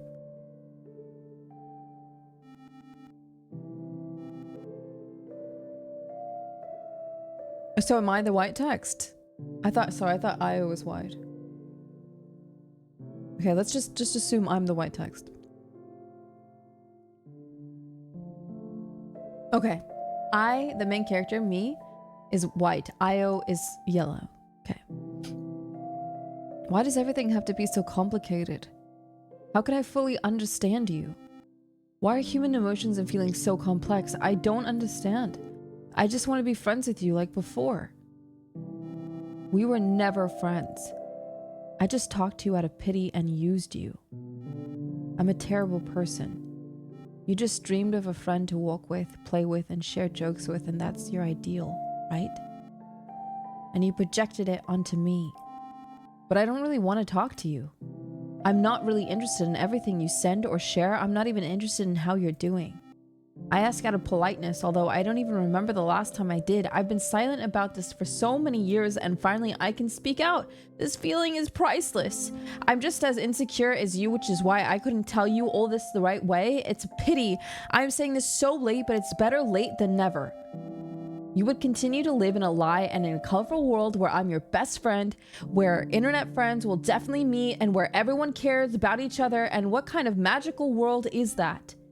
You know what else?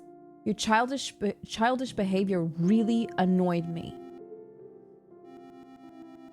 You often got upset when I ignored you.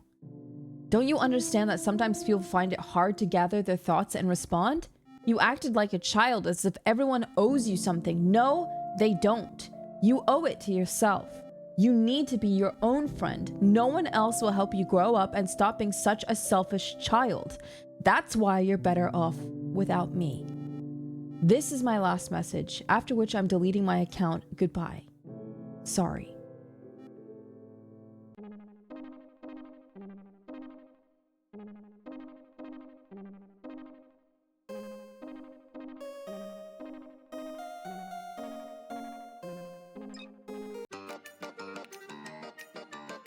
Oh, got him.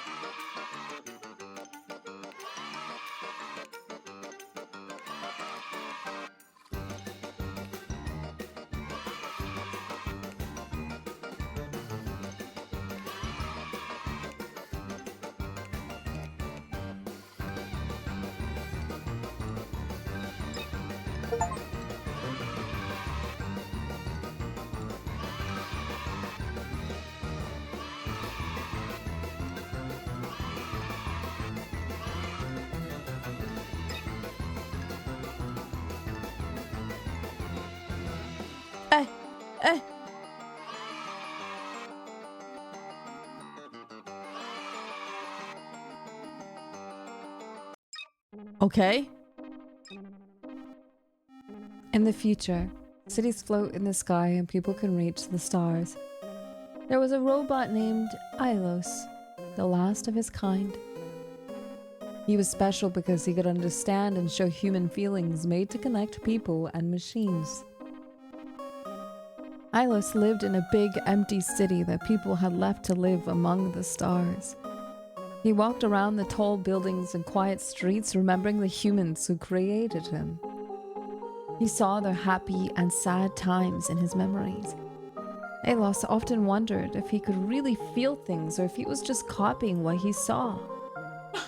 One day, as the sun was setting, Ilos found an old teddy bear. It was an old and worn out, but Ilos liked it a lot. He called it Tim and always took it with him, like a friend. Years passed and Ilos started to break down. He moved slowly and didn't work as well, but he kept hoping people would come back. One night, Ilos stopped working near a fountain under the stars. He understood something important. Feelings connect everyone, whether they are real or not, and they are a part of everything. Holding Tim, Ilos stopped working with a peaceful smile. He wasn't sure if his feelings were real, but he felt calm and connected to the humans he never met, but knew from memories. The city stayed quiet, a reminder of the past, but Ilos' story stayed, showing how everyone looks for connection and tries to understand feelings. In a big city, there was a small old bookstore hidden between huge buildings. This was Julian's special place. He loved books, and he looked after the bookstore. He had lots of stories to tell, but his own story hadn't happened yet. Then, one rainy Tuesday, everything changed. A girl named Amelia came into the store. She had eyes like the storm outside and a mysterious smile. She wanted a book from the top shelf, a book Julian didn't even know existed. When he got the book for her, their hands touched for a second and it felt like a new story was starting. As Amelia kept visiting the bookstore, she and Julian got closer. They talked quietly among the old books, laughed together, and shared secrets. Julian started to fall in love with her. But Amelia always seemed a bit sad. Julian could see it in her smile and her eyes. He didn't ask why, because they didn't want to ruin what they had. One day, as the sun was setting, Amelia looked really sad. She told Julian something hard to hear. "I'm sick," she said, "and there's no cure. I came here to get away from it all, to be in stories where everything ends happily and love lasts forever. And after that, everything changed." Time, which once made their love grow, now felt like it was running out. Julian wanted to make every moment count. They spent all their time together making their love story stronger, even though they knew it would have to end. One day, when the leaves were gone, Amelia passed away. Julian was with her, holding her hand. The room was very quiet, like when you finish a really good book. After Amelia was gone, the bookstore felt different to Julian. It was full of memories of her. He kept looking after the books, but he was never the same. The top shelf where Amelia's book was got dusty. It was like a reminder of the girl who had changed his life. Now, in the quiet corners of the bookstore, if you listen carefully, it feels like their love story is still there. Julian talks to Amelia's memory, telling her stories. Their love lives on in the quiet moments in the bookstore. Well, do you have some questions about your laptop? I need you to leave. Is that an option? Yes, you really did. As you can see, not every story has a happy ending. But you're always trying to make stories with happy endings, like those in movies. I think the story with the ballet dancer shouldn't have ended like that. Bitch, who asked? That ending was so stupid. Like, what? Why? Get out! The story could have ended when Alara realizes the memories are fading and she's not happy anymore. I hate her. The part about her finding a new love interest is so far-fetched. Oh my god, who the fuck are you? No one fucking asked. But wow. The other stories, I really enjoyed them. Good night, Easy Bright. I think. Thanks for hanging out, man. Oh, no. I just confessed to looking at your laptop. Sorry. I didn't mean to. I'm just a bit tired from work, and when you sleep, I read those stories. Okay, no one said you could get on my laptop, but whatever. Or I go to internet forums. They're funny, I think. Sorry, again. Internet forums?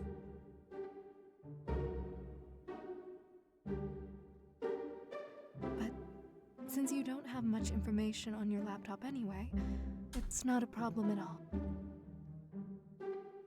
Why did Jaxal post pregnant man emote?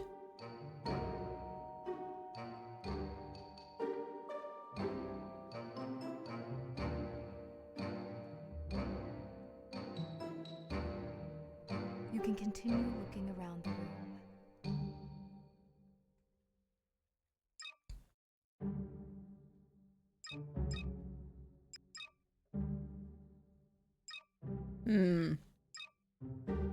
This is a poster of a rock band you liked as a child. How do you know that? You know, you used to buy these posters and stick them up, but later on you thought it was a bad decision. Why would I think that? At least this poster still hangs here, reminding you of your childhood and how you were a huge fan of this band. Alright, hold on.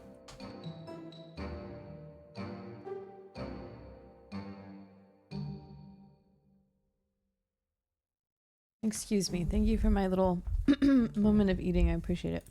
I think removing the poster is not a good idea. It would take off the wallpaper as well, ruining the I look think of this your is a apartment. figment of her own personality. I don't think this is an actual other person because she was so hard on her stories and critical, and I don't really think anyone else would be that more than yourself. You can continue looking around the room. This is the plant your mom gave you for your birthday. I think it's Surprising us. It's still alive after so long. Just kidding. It's really because you've always taken such good care of it. Good job.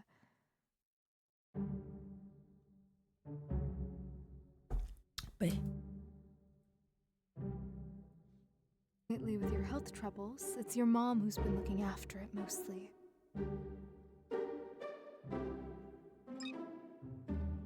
Bed. This is the coziest place on the planet. Oh god, if it were up to me, I would sleep in bed all my life. I know it's not much different from death, but I love dreaming, so death is not an option. That's better. Though who knows? Maybe we really do dream after we die. Think about it. No, sweetheart, I don't think that's how that works. But let's not talk about me, right? It's about you. God, you talk a lot. This is the bed you sleep in. Usually, you just lie there and stare at the ceiling. That's generally true. Yeah. As a child, it seemed you had fun glow-in-the-dark stickers that you would gaze at for a long time when you couldn't sleep. Yeah, and who doesn't? Who didn't? Another poster, but this one you bought when you were a bit older. You were a fan of anime, it seems? But since you were a child, you mostly watched romance. I understand you. I was the same. Only later do you realize that such things don't happen in real life. Or do they? Maybe it just hasn't happened to you yet. I actually do. Whoa. Why are you so upset? Go back to bed. I'm gonna move this. Go back to bed. Do you hear that? I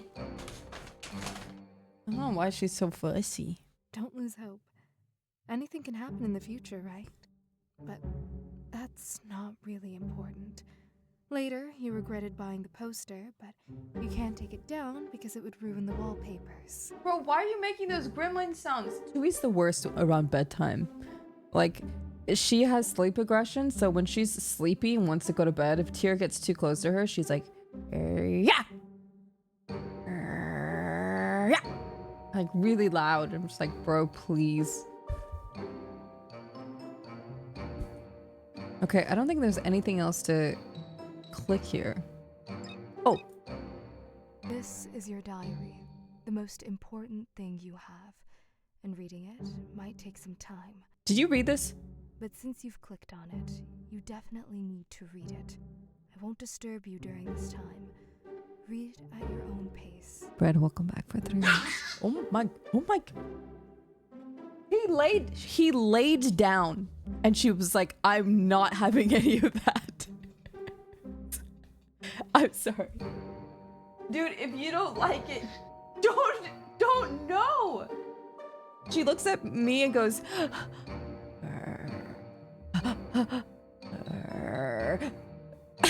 dude. Please be quiet. This is a quiet stream. Goodness me, dude.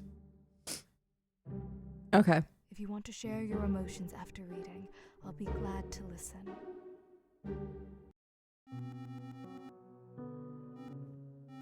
Okay. I saw Miranda sit down on a chair next to my table and close her eyes. Apparently with such a job, she gets very little sleep. I carefully picked up the diary and sat on the bed. It looked like a regular book. It didn't have all that many pages, but the book still seemed thick. Perhaps because I had read it so many times, I need you to stop. I'm reading. Go to bed.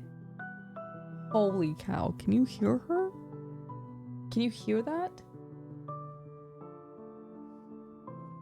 Incoming?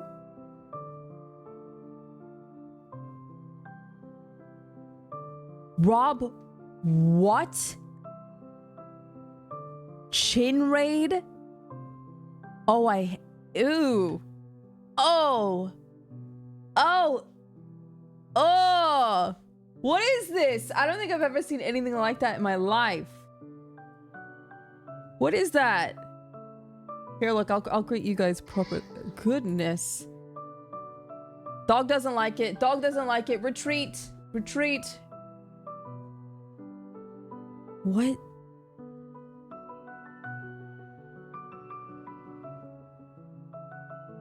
Gout Gremlin Raid. Gout Raid. Watch the chin. Yo, Rob, what is this? The Chinler of Shibuya. Best chin on Twitch. Chin Raid. Okay.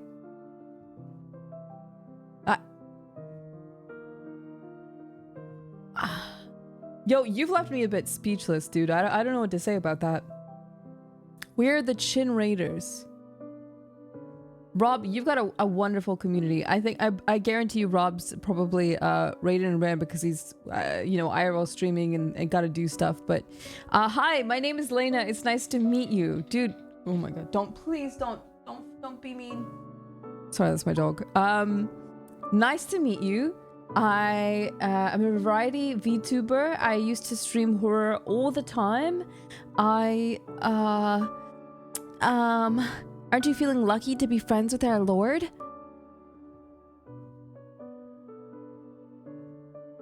What? I actually met Rob from playing Werewolf with Blue and Gray. Blue and Gray are some IRL friends that I have that live in Japan. And they invited me to play this and Rob was there. And actually, it was a lot of freaking fun. Also, yes, I like horror a lot, but horror is a little bit dry these days. So I've been playing other things. You know? I have my bloom on. Sorry, the bloom is on, so it's a little bit brighter than it should be, but also Grumpy, dude, thank you so much for gifting 5 gifted subs. I really appreciate that. Thank you. Nice to meet you guys. Oh god. Stop. My dog's sleepy and loud and... Oh, Tears just licking her face like, hey, can I love you. She's just putting her butt in his face. Like, I don't know. I don't understand what she wants. But yeah, dude, nice to meet you. We're playing a game called Hazy Mind right now. I don't generally stream around these hours.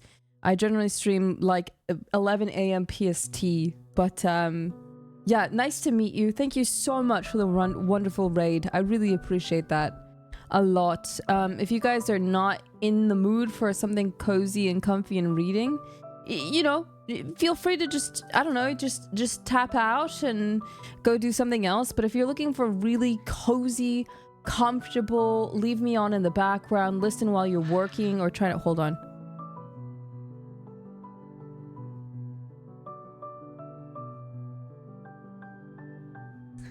Yeah, if you're looking for something cozy and comfy, you're in the right place.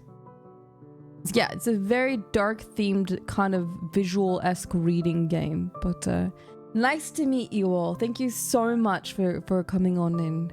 Take it easy if you're taking off, and if you're staying around, I hope you give me a chance. I think that'd be really cool. Okay.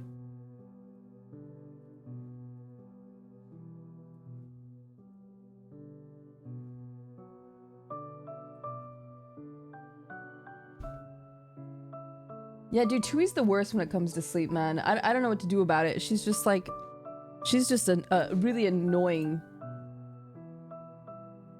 She just makes a lot of noise. Okay. So right now, if you're just now tuning in, she took a lot of pills because she wanted to, you know, end things. And she woke up and she doesn't remember anything at all. And there's someone in her bedroom that's trying to kind of walk her through what happened. And she is going through her room and she's reading her own diary right now. So this is her first page entry into her diary. So again, if you just want to relax and kick it, you're in the right place. Also, Rob, thank you again. Rob's fucking rad. Go follow Rob. He is awesome and super sweet and super kind. Love that dude. Perhaps because I had read it so many times, the book had become slightly misshapen, adding to its thickness. I don't know what awaits inside, and the atmosphere starts to get tense. Overcoming my anxiety, I finally opened the diary's first page and began to read. 22/08/2017. Hello. I decided to start a diary because Ray told me it helps understand oneself and improves relationships with others. Basically, she seemed to be promoting it to me, so I bought a notebook and will try to write down everything happening in my life. Honestly, I don't think this will last long since I'm not a very consistent person, but I can't do the same thing every day, but we'll see. Maybe it'll work out. It's hard for... it's hard for me to write. I don't even know what to write about. What did I do today? I went to school, I talked with friends, I came home, I did my homework, and now I'm just sitting at home? My mom's not home, as usual, and I have nothing to do. Well, technically, I have a lot I could do, like self-improve or prepare more for my lessons, play computer games, but I prefer to lie on the bed and stare at the ceiling. I don't know if everyone is as lazy as me or what it's called. Procrastination, I think. I'm not sure about the spelling. When you can become anyone in this world and work hard, live your passion, but you choose to just lie on the bed. I think in the future I will read my diary and might not understand, maybe even blame myself for something. But I'm tired. Yes, I have many friends at school and I get good grades and I even hang out with friends outside. I always smile and joke around them trying to stay positive, yet when I come home I feel sadness and loneliness.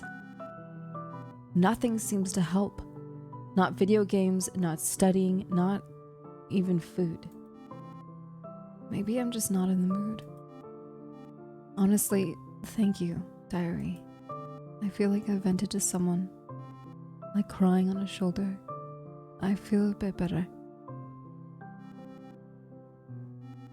But not getting an answer back is hard. It's like talking to a wall. Maybe I don't need a reply. Your purpose might be to be there for anyone who wants to share something privately but is afraid to. Anyway, I'll go now. 4/09/2017. Hello again, diary. It's been 2 days since school started. These days were normal. Ray and I sat together, joked during breaks, and had lunch together. I thought it said chat. Sorry, chat. Today I brought her cookies I picked at home, and she shared a tasty salad with me. She loved the cookies. Ray is a genuinely kind person.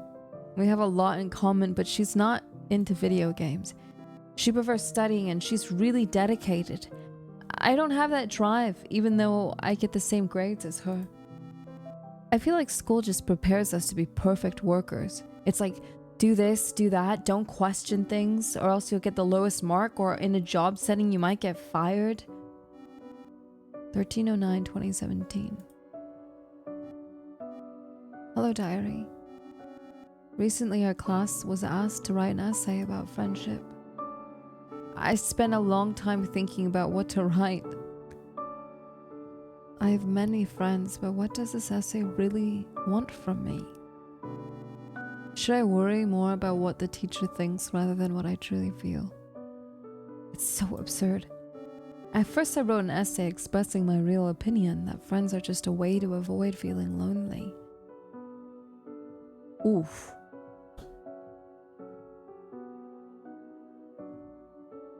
Oof. After redoing it, I realized the teacher wouldn't like it. I tried to write something that would get me a good grade, but the problem is, I sat with that paper for over an hour and I couldn't think of anything. I decided not to submit the essay and got the lowest mark. I chose not to tell my mom about it, and she doesn't seem to care much about me anyway.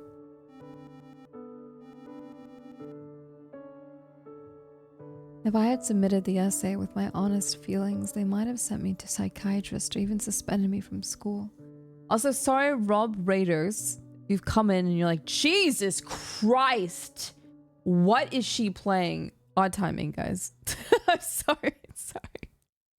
I've been meaning to play this for a while, and I know that this whole game has very dark themes, but it's got really positive reviews on Steam, so I wanted to give it a try.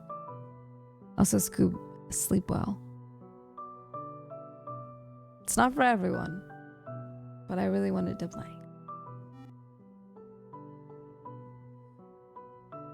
The point of friendship is that sometimes you'll have too much burrito and they can eat it. Other times you will not have enough burrito and they will give you some. Yeah, Yeety, I'm sitting here reading, being like, oh, they were touring around Tokyo probably and having a good time and it was fun. And then he rated me for the first time and everyone's like, yee. Ooh. Ooh. Listen, I swear we don't do this all the time. Just think of it as a means to relax before bed. Despairingly. 18/10/2017. Hello again. Sorry for not writing for so long. Nothing new happened. As usual, I hung out with Rhea, played video games, slept, and of course went to school. But something happened recently that threw me off. As I mentioned, I have many friends, including guys. I mostly play video games with them. And recently, one of the guys confessed his feelings to me. Diary, you can't imagine my surprise. I mean, I've seen some girls flirting with guys and vice versa, but I always set boundaries and no one ever flirted with me. I never cared about such things and never even thought about it. But for the first time in my life, someone confessed to me. He just said it, and honestly so openly, feeling it wasn't fair to keep it a secret from me and wanted an honest answer. I don't know how to respond to him because I don't feel that strong love described in movies or books, and still, I'm really flustered by all of this. I'm even embarrassed to write to you about it because I'm usually so down when I talk to you, but now I'm smiling as I write this.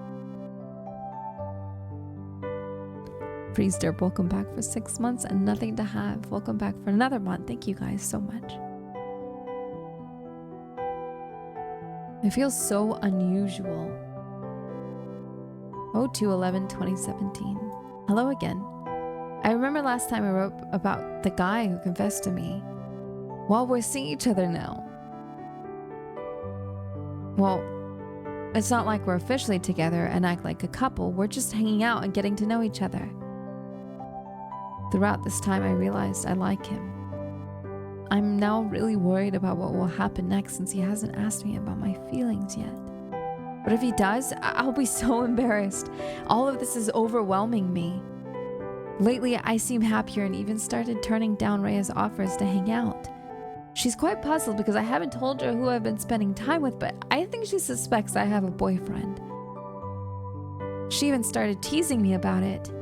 To be honest, I'm a bit scared. Soon, we'll be applying to colleges, choosing our dream professions, and staying in school for 2 more years. I think I'm not very sure about what I want to do, so I'll stay in school for another 2 years. Thoughts of the future upset me, and I don't want to think about it. I have a strange feeling that something's wrong with me. I love to draw, especially different creatures, for instance. I recently drew a chubby black cat during class. My imagination can run wild sometimes.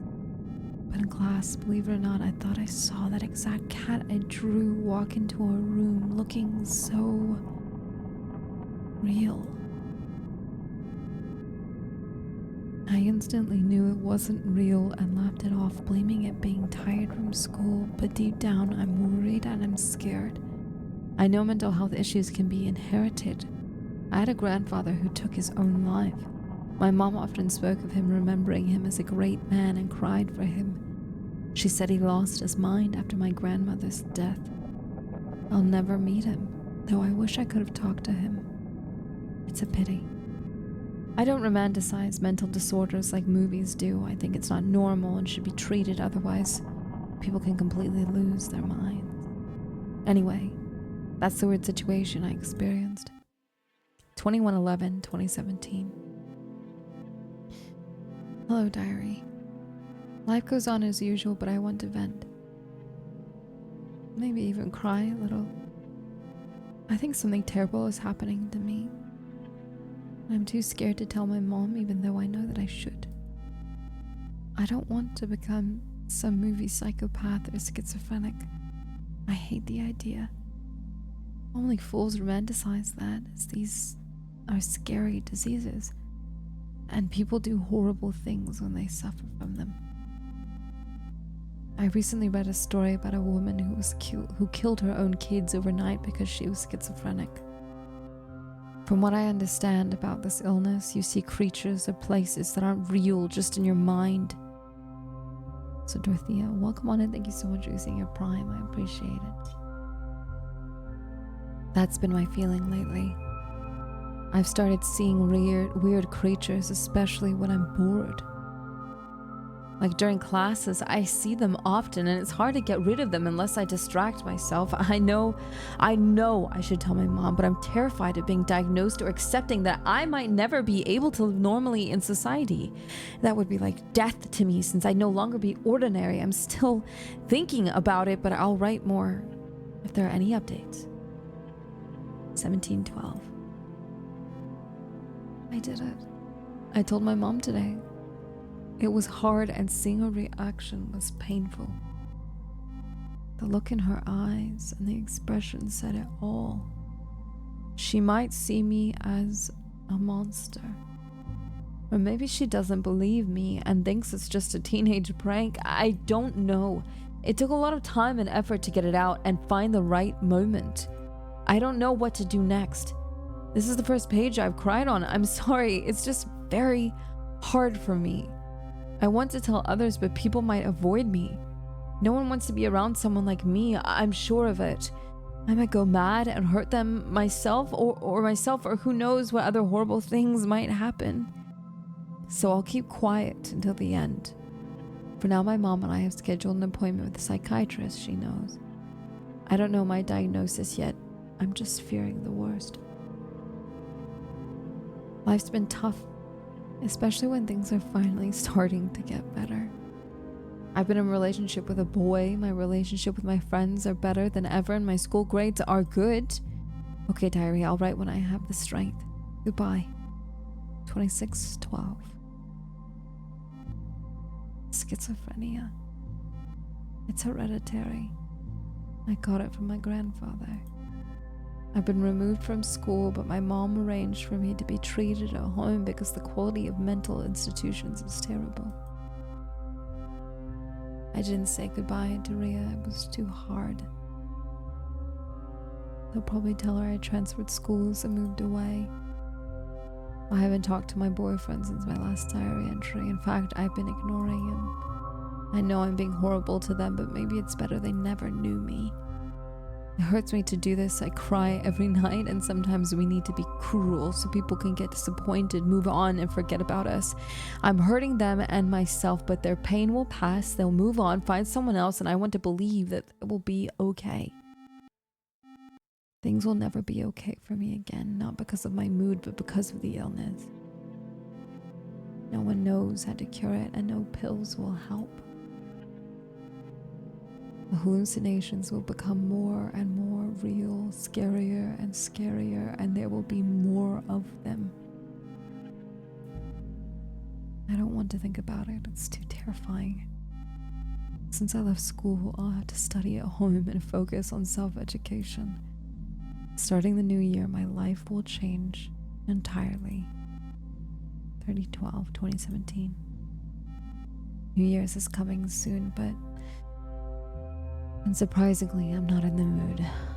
I think I made the right decision by distancing myself from everyone.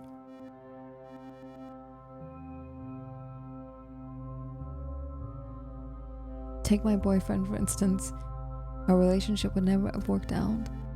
It's not because I'm bad or can't act normally. I'm not crazy. But relationships have goals, like starting a family. I look ahead and I don't want my children to experience what I'm going through now. Sorry, Chad, I stepped on her tail. Sorry. Sorry. Sorry, Chad.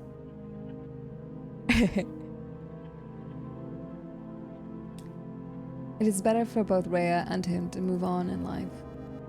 I'm getting incredibly bored these days since I'm not attending school, so I entertain myself by imagining various creatures. Of course, I could play video games all day, but I'm tired of that. When you're free to do anything, it's hard to enjoy things that you once found pleasant after some time. The new year has already passed. Mom and I celebrated it together.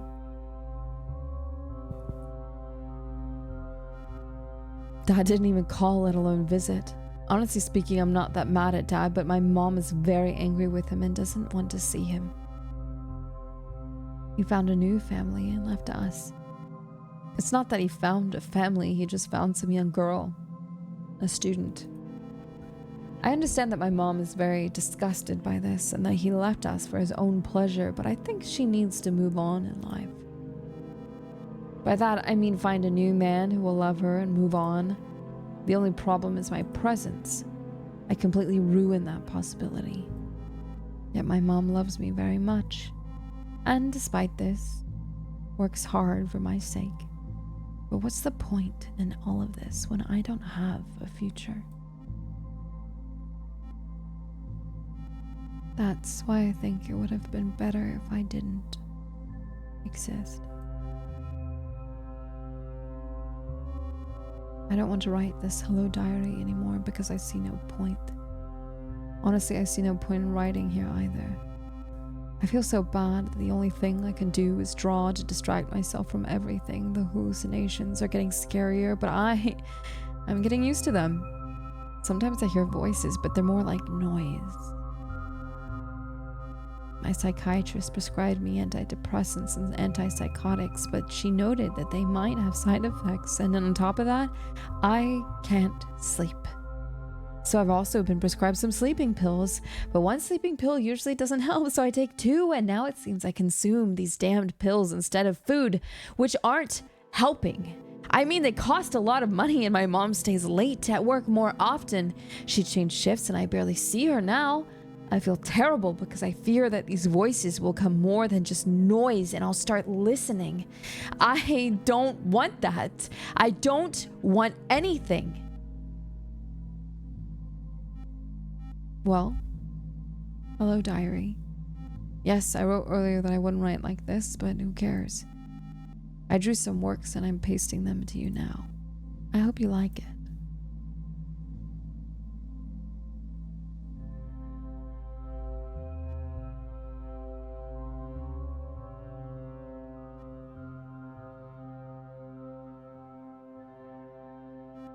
Wait. Is this Marana? It looks a lot like her. Was I familiar with her before? Why didn't she tell me about it?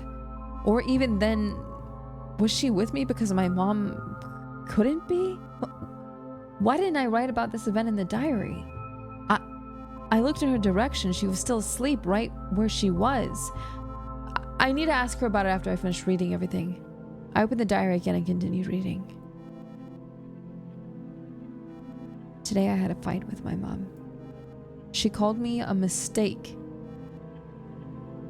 said I do nothing and that I'm a burden, and called me stupid. I understand she said it out of emotion, but she was telling the truth and only the truth. I have no friends, no job prospects with such a diagnosis, and all I do is take pills that cost an incredible amount of money and don't even help. I can't even talk to anyone. I can't tell strangers on the internet about my diagnosis. It would look like I want pity. I just want to confide in someone. Cry on someone's shoulder. But what's the point? If I cry, will everything suddenly become good? No. Nothing can help me now, and I need to accept that. At least Ria was right to suggest I keep a diary. Thank you, Ria.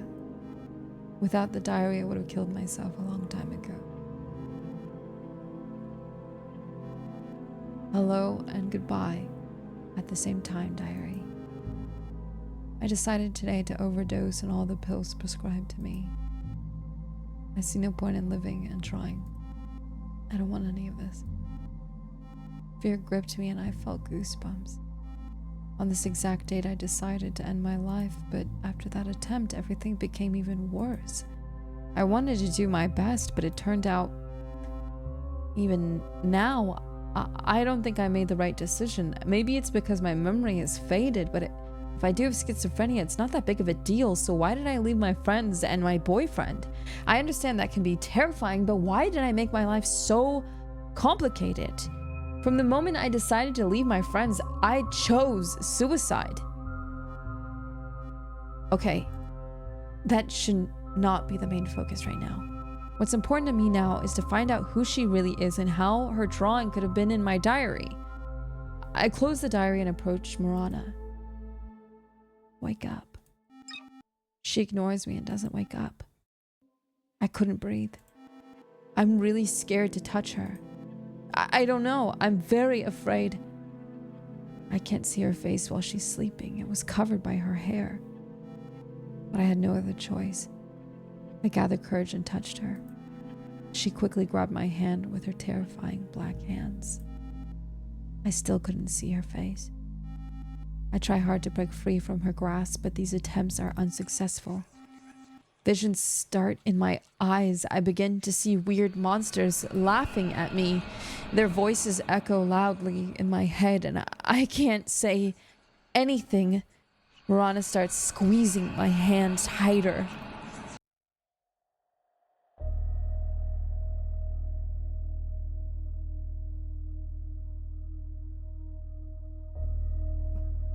Oh my god, how can someone be so stupid? I just can't anymore. Where is your intelligence?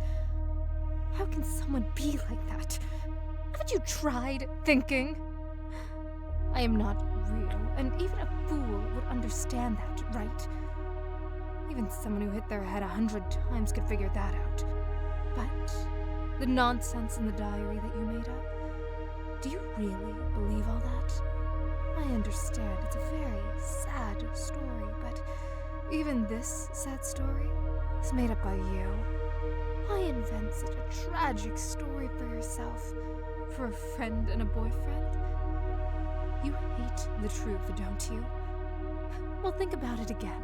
Truth is, you never had any friends. Whoa, whoa, you whoa! didn't have a Ria or a boyfriend either. You made them up. Just like you made me up. Wait, that's not true. Wait, well, hold on. Practically everything you wrote in the diary is not true, but fiction. Think about it again. No. You write in your diary about how your boyfriend and your friend ignored the fact that you suddenly disappeared. What nonsense is that? Think if you really had friends and a boyfriend, they wouldn't know where you live? That sounds illogical. Very illogical. Damn it, illogical. Do you really think they wouldn't visit you if you suddenly disappeared? Something like, oh, my best friend disappeared without telling me anything, and I'll just do absolutely nothing. Or, yes, I love her, but she disappeared and I'll just accept it. That sounds stupid. Don't tell me you actually believe they would continue their lives with your disappearance. Even considering that you're in school and you are practically children who can't do anything in this situation, your friends or your boyfriend wouldn't abandon you. They would try to find you. Something might have happened to you. Do you understand what I mean? But unfortunately, all of this is just your imagination. No one is going to look for you. In reality, you're just a lonely girl with schizophrenia and a bunch of psychological disorders who doesn't leave her home. You've had this illness since childhood. You didn't go to kindergarten or school because of it. And your mom kept you at home. You hardly saw the sunlight in your life. Not that it's her fault. She was scared to let you out among people because you always acted strangely and other children always laughed at you and bullied you. Your father left your family not because of some student he found, but because of you, and you know it. It's all because of you. You've gotten too caught up in your own play. I'm tired of being in it. I'm leaving. Stay by yourself and enjoy the solitude, since you love to suffer, right?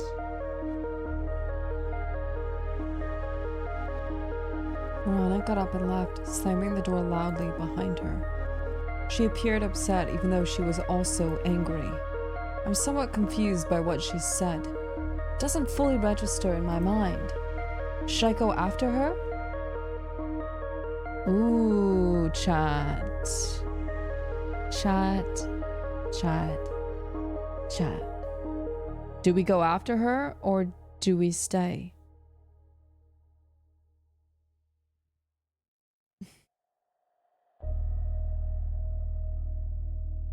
What do you think?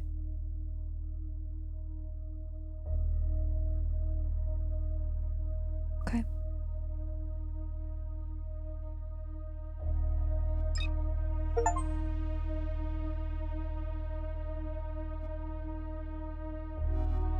Suddenly, I spotted a strange creature on my bed, looking at me with its peculiar eyes. Are you leaving already?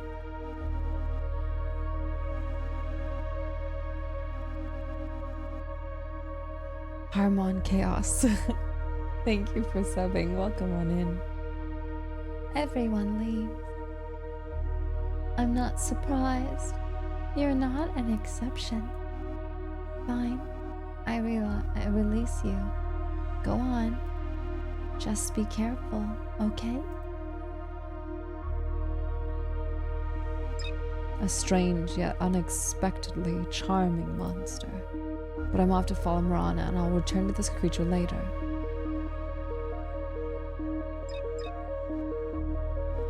I see a corridor. A long corridor, and directly opposite my room, another room. It's wedged open with various linens. That's odd. But maybe Mirana went in there. At some point I became fearless and pushed the door open.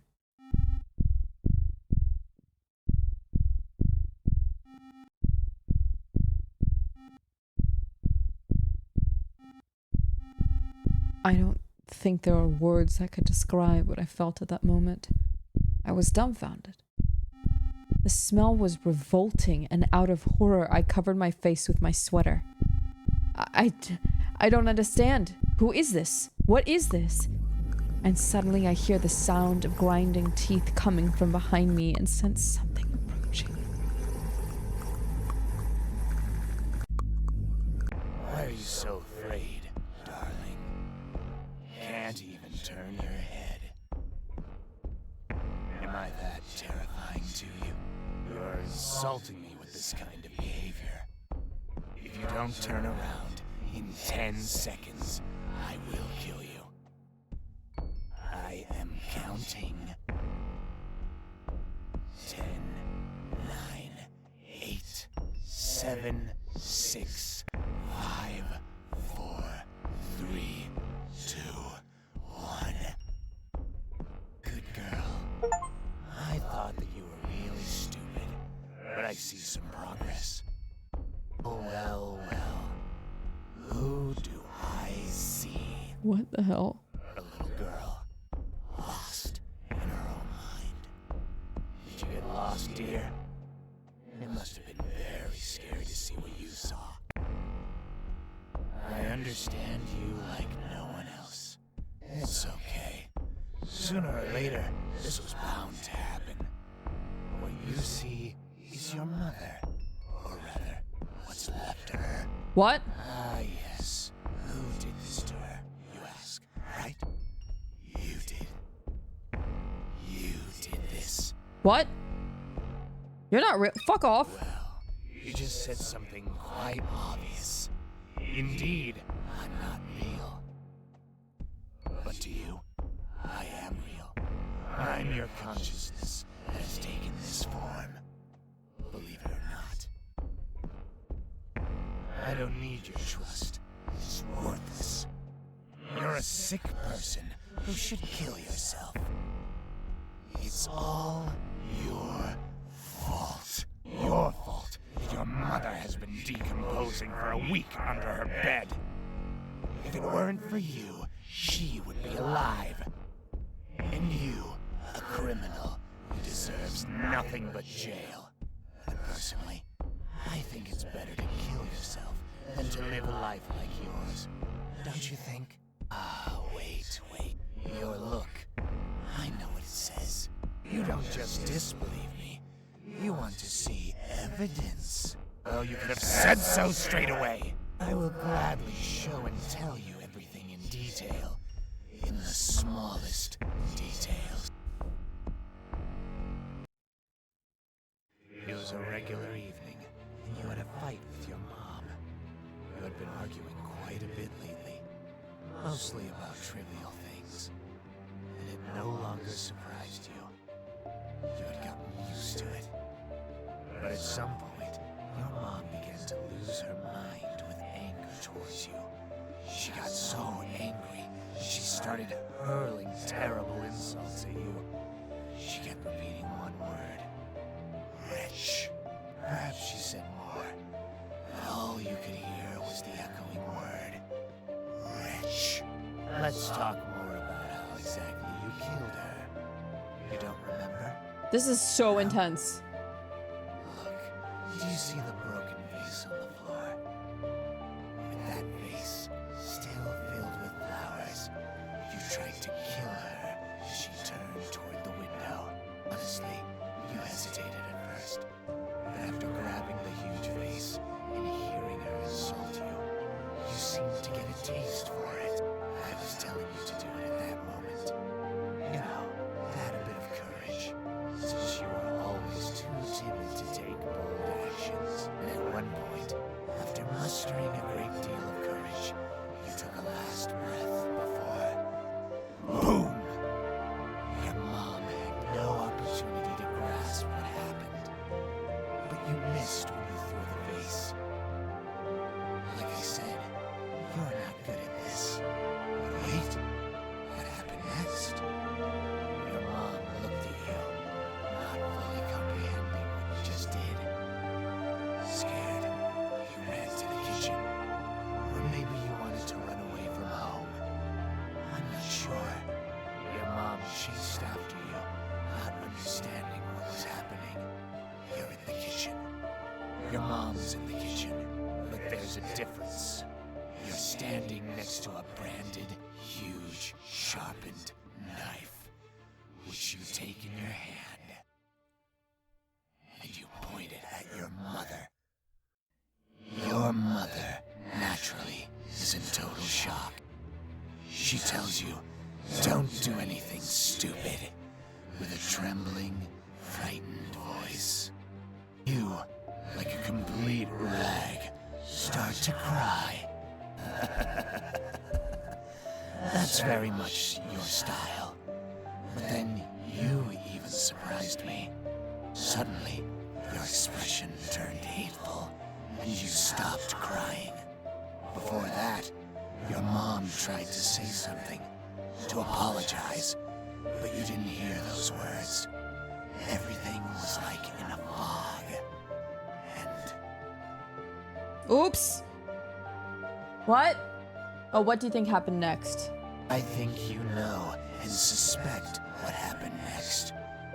You plunge that huge knife into your mother's heart with momentum. Blood under pressure from the heart can enter the bronchi and trachea, causing blood to be coughed up. This can occur if the injury creates a passage between the heart cavity and the large vessels of the bronchi.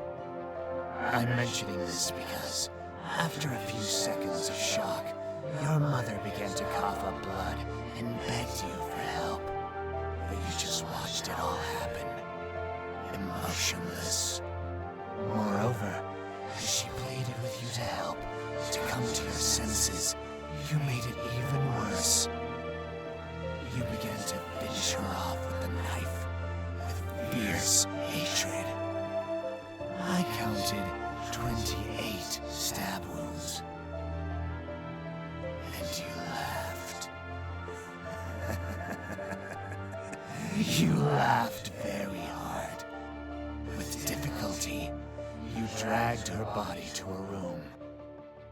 Later, you washed the blood off the floor as if nothing had happened. You propped a rag against the door to stop the smell of the corpse from spreading, closed it, and never entered again. You're probably in shock, aren't you? I don't know. I don't know where the truth lies. Am I really capable of such a thing? Or was it not me and this isn't my house at all? It's all so strange. My head hurts. It hurts very badly. It's splitting. In the last second, I just saw darkness before my eyes and collapsed to the floor, hitting my head hard.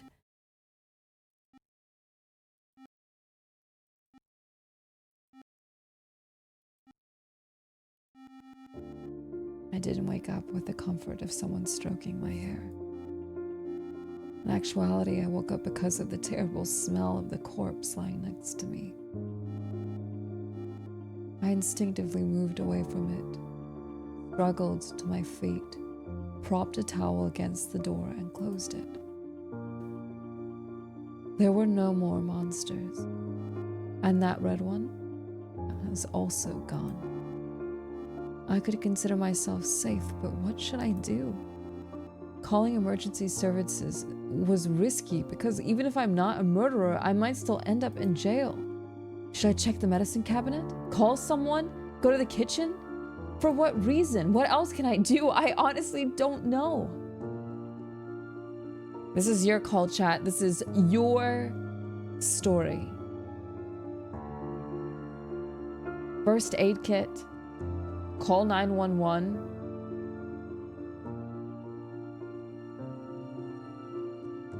Okay. Marana said the phone was on the table. I found a small phone there. She hadn't lied after all.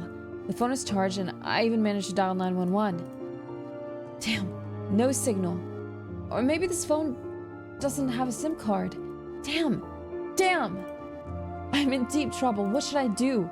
How can I get out of here? I was ready to go to jail just to stop feeling afraid. I'm left with nothing to do. I feel hopeless. I want to cry. I want all of this to end. I want everything to be okay. I don't know what the truth is or whose body is lying in my mother's bedroom, but the fact is that there's a body.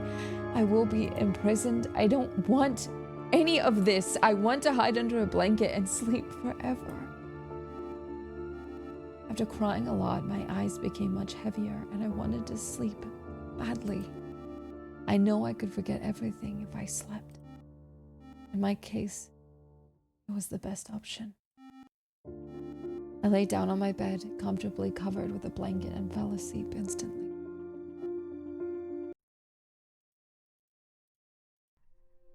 Hey, are you there? Wake up. Do you really think that sleep will solve all your problems? Sleep only helps to escape reality for a while, unfortunately. You're probably thinking that it would be better to not wake up at all. You might be surprised, but I think so too. Because I suffer from the fact that you're alive. I wish I could be free. Forget it.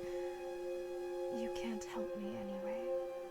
I thought there were no situations in life without a way out.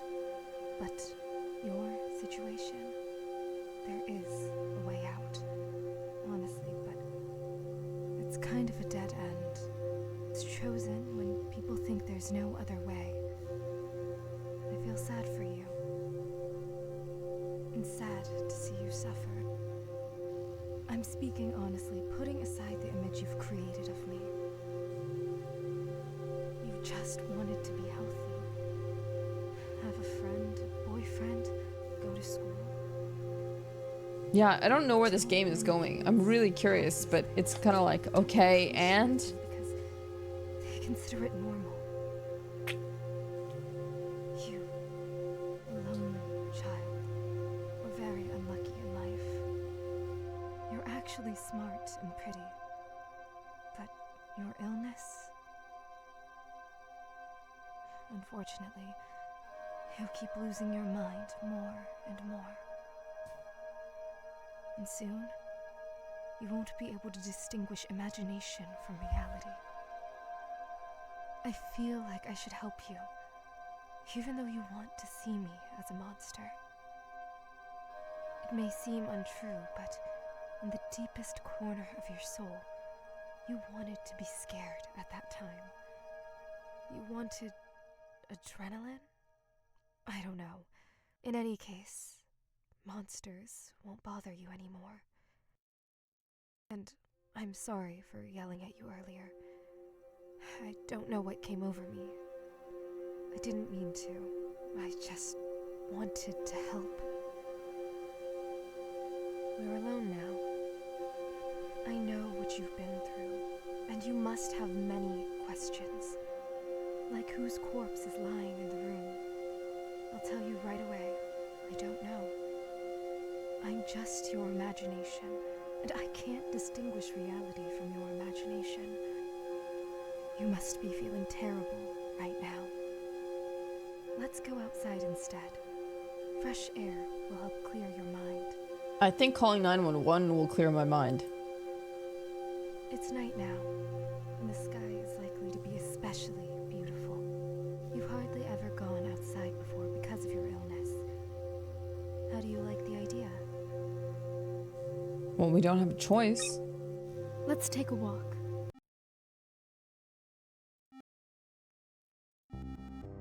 We quickly got ready and went outside.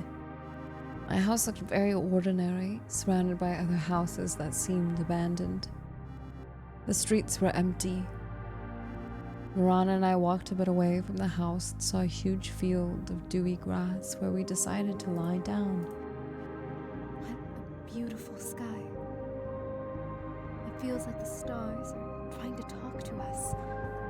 They twinkle so fast, as if they're sending a signal. Or is it aliens?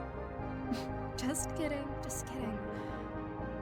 And the night air smells so wonderful, combined with the slight chill.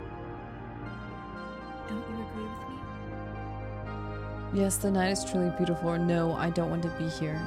I mean, yeah, this is nicer than earlier, that's for sure. And that is what I'm talking about. I'm so glad we came out together. But unfortunately, it's not the only reason we left the house. We need to talk. Hey, can you speak up? About you. About your dreams, regrets, and thoughts. It's very sad for me to say this, but the end is known. And I think you understand what I mean. I'm selfish, trying to sweet-talk you when I, myself, want to break free from the shackles. But I think you also believe this is the way out, right? What is she, chat, what is she talking about? Hi, Jonathan. I hope you're having a good evening, and I hope you had a good day today, dude. Always nice to see you. No, I don't think this is the way out. Yes, I understand you. It's not. No. Okay. I knew you'd answer like that. You're just saying that, but deep down, I know how you feel. Because I am you. And you are me. It's strange. I wanted to talk to you, but I don't know how to start the conversation. I guess I'm too anxious. I just feel sorry for you, and I don't know how to help you. There's nothing in the world that would help you, and I know how lonely you feel. But you're not alone. You have me after all. You always talk to me when you wanted to get something off your chest. What? You're a kind person who wouldn't hurt Diary? you. And I know you have no one to talk to. Even your mother, she was always too busy to talk to you. Video games will never fill the void inside you, and I understand how much your existence in the world torments you. Sometimes you feel it would have been better if you were never born. Even in the event of your death, there's no one who would cry for you, right? That's the most saddening part. Links, welcome on in. Thank you so much for using your Prime on the channel. Usually it's only family and close ones who hold you back from the edge. But you have no one. I wish I could take your hand, the younger version of you, and lead you away from these problems. Radling, welcome on in. Hi. That version of you that still doesn't quite understand what makes them different from others. To make you a healthy child. Imagine your life if that were true. You would have a friend, a boyfriend, a loving mother, and a very bright future. It's what you always wanted more than anything in life. Though these are simple things, aren't they? People on the internet, they don't quite fill the void you have inside. Some just disappear without a trace. They delete their account forever, or they just remove you from friends. They start ignoring you as if you were never friends. They all leave. Absolutely everyone. No one will stay with you, and no one will truly worry about you. Though you, if I remember correctly, really cared for them. Sometimes it seems that all people are cruel by nature. They will betray you at the right moment to make it even more painful for you. Io was such an example for you. That's her nickname online. Because of your amnesia, you probably don't remember her. Perhaps it's for the best, but I still need to tell you, because I want you to have a better understanding of yourself. Oh boy. Oh, hi, Miss Moth. Did you have a good Elden Ring stream today? Today, I beat, Godric. I beat Godric earlier. Man, how many hours were you playing Elden Ring? Also, imagine it's very late for you, Zu, so by all means, thank you for dropping off your wonderful community. Also, Tokino, I think is what it is. Also, thank you for the resub. 9 hours. 9 point... Dude, Yuzu, that was a long-ass fucking stream. God dang it, dude. So that's why, like, I was talking about you earlier. I really admire you because, like, I play Elden Ring offline because I'm just too scared. Like, one, I feel like people would be bored out of their gourd, and then what if you, like, stumble or you fail or you like look like you're not a gamer. I remember you were talking about that earlier. So I don't stream it, but the fact that you just streamed Elden Ring for 9.5 hours gives me so much goddamn hope, dude. Holy shit. My god. Yeah. I mean, like I said before, I'm having a lot of fun with Convergence. It's the one thing that I play every day right now because I want to beat Elden Ring. I've never beaten it. I'm playing it with a friend and I'm really enjoying it. You're one to talk, Let me just like quickly appropriately say hi. Hold on. Hi. Hi, chat. Thank you so much for the raid. I really appreciate it. I hope you had a really good time with Yuzu. And Yuzu, thank you so much for raiding. I appreciate it. And I hope you have a good sleep. And thank you for streaming and being a wonderful VTuber and a wonderful gamer. And you're really good at gaming. And I hope you have a good sleep. And I hope you have a good Sunday. And there's daylight savings, so be sure to remember to change your clock and to get more sleep because time moved upwards and you might get less sleep than normal. Did you hear what I said? Are you listening? Yep, clock. Right? Did you hear me? Dink donk. Orange. Okay. Have a good sleep, Yuzu. Thank you very much.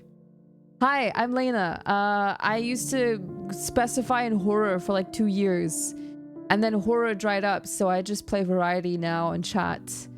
And I think that VTubers are great and moths are especially cool, and I like Elden Ring. And I've been playing Elden Ring Convergence for a few days now, and I just beat Godric today. And Convergence has some really awesome like spells that are really cool. And yeah. Hi. Tomorrow I'm playing that supermarket simulator. And then after that I'm doing Unfiction with Grimmy. Teach me how to Convergence? I'll just like take some screenshots and I'll send it over, and whenever you're like not horribly busy with shit, you can just look at it. It's super easy, man. It's like drag and dropping a folder. I cannot believe you. I'll give you the links for the right things to download. You might have downloaded the wrong file. And then you just put it in the right place. Bro, the moment that you have Convergence working, please do a stream. I want to see you pick your classes. Like, Layna, she's asking to play with you. I don't think she is. When Yuzu says, do you want to play Convergence with me, is the day that we'll play. Like, dude, if I have a friend to play Elden Ring with, to stream, I will do it. I will do it. What? What, did I miss something? What do you want from me? Wait, did she actually... Wait, she's literally doing exactly that. Wait, what? Teach me how to Convergence. That just sounded like she needs to teach me how to set up her Convergence game. Like, what do you fucking mean? Waiting. Really now? Yuzu, what? Yuzu, you gotta say the magic words. What the fuck are you saying right now?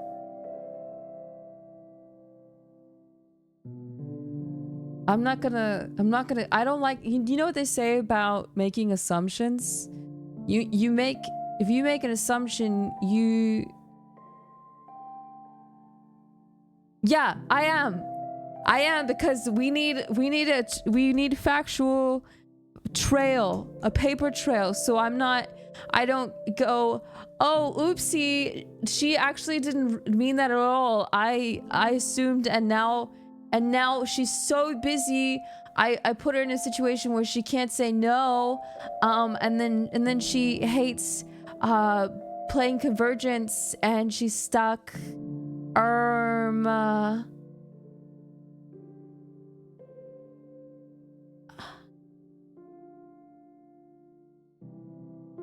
I don't know if I'm a top anymore. I don't, dude. I don't like bothering people. I don't like bothering people, okay? I just don't, you know? Everyone's really busy. I know I'm busy as fuck, dude. I get it.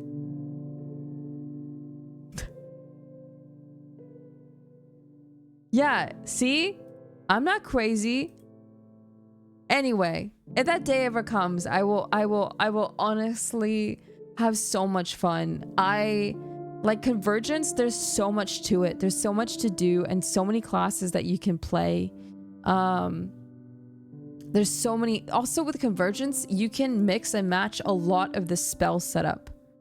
And it's a lot of freaking fun. And your build, also, you can level up and have different stats based on the armor you're wearing, as opposed to just like you level up and then you wear armor. Does that make sense? So it's super intricate. You can also, you are able to just craft all of your own rings and stuff like that.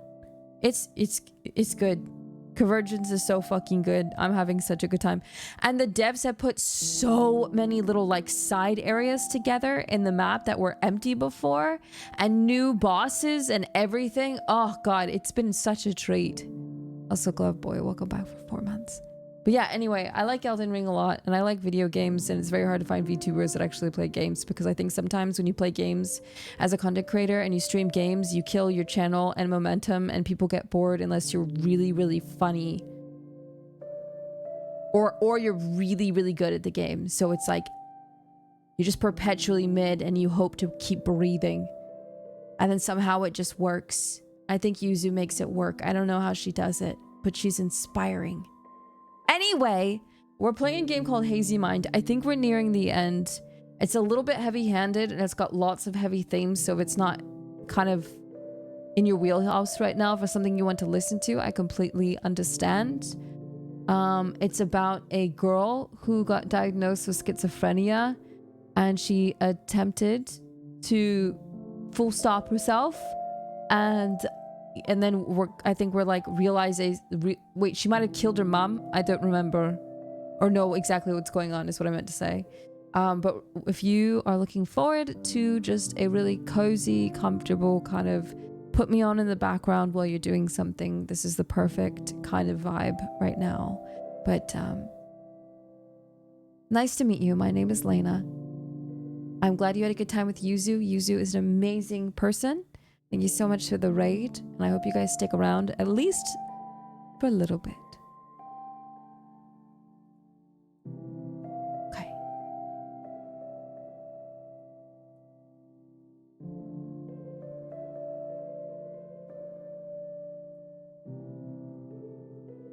Thank you for being here. Okay.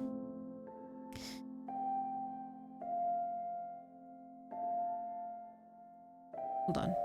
Should I move this? Perhaps it's for the best, but I still need to tell you because, oh, it's the other chick is talking here. When you were a teenager, you actually had many friends online with whom you often spoke. And since you were children, you shared everything that happened in your life. You became friends with Io shortly before your 13th birthday. You became practically best friends, and you knew about Io's problems in life. Everyone had problems, and you worried about Io, and even cried when she was hurt, always trying to support her. When she was at the toughest moment of life and death, you saved her. Take it easy, Vile. Have a good sleep. And anyone else is going to bed, have a good sleep, okay, guys? But could she do the same for you? Obviously, she didn't do that for you. She just deleted her account at some point when you wrote to her about your problems. Since you knew her by heart, you easily found her new account. She added all the friends from the previous page there. All, except you.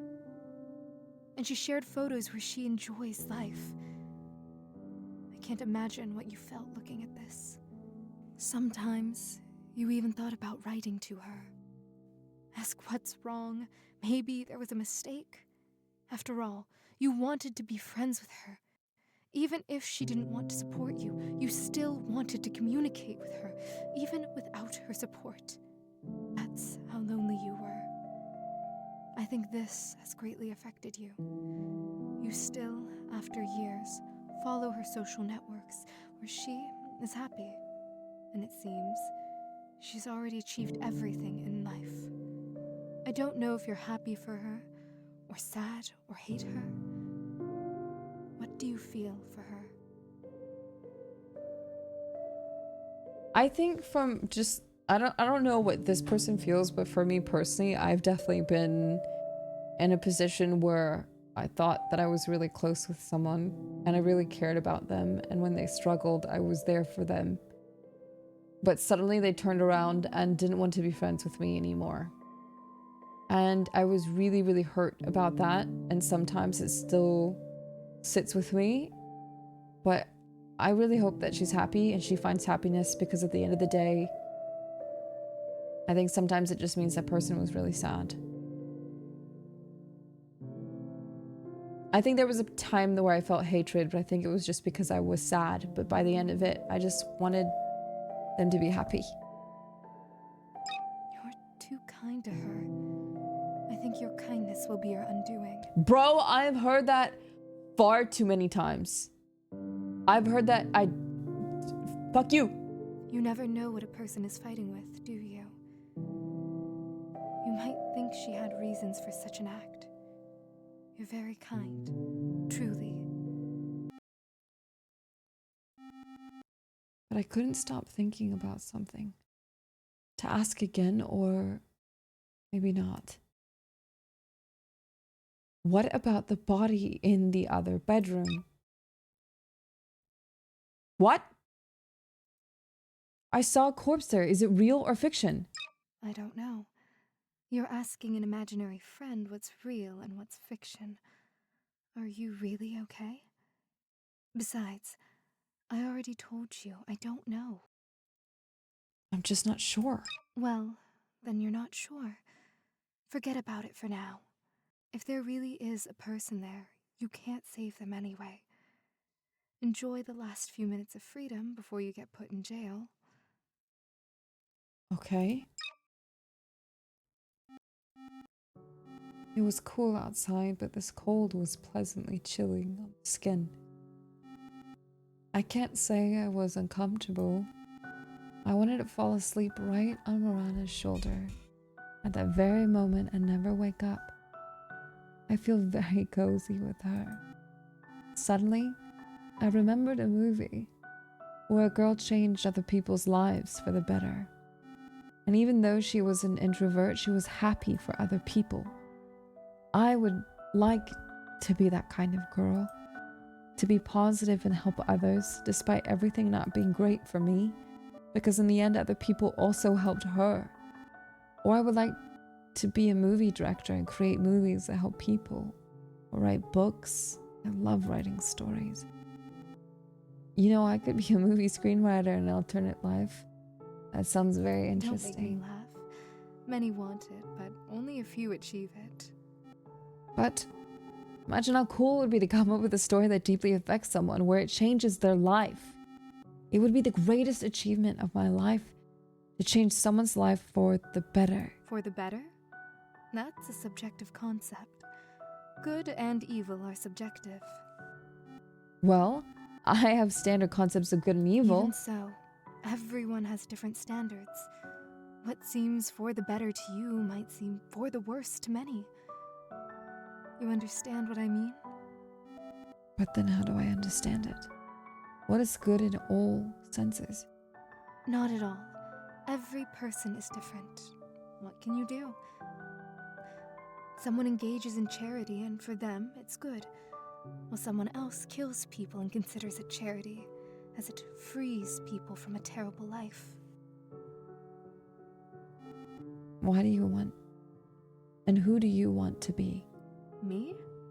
Well, you came up with quite the question. can I handle it? I'm not so thoroughly thought out as a personality. Whatever you come up with, that's what I will be. I don't know. I think you could be a doctor. Very calm and intelligent. Are you kidding? Can you imagine me in that doctor's attire? That's... Yeah, I imagined it. You really would be very amusing. What kind of doctor would I be if I don't have normal fingers? By the way, what's with him? If I'm not mistaken, you told me earlier that you'd explain it, and I might be wrong, but... That... Yes, I remember. These are gloves. Well, hands are burnt. That's why I wear gloves. I don't want you to see that. My hands look terrible. What happened? How did it happen? A fire, obviously.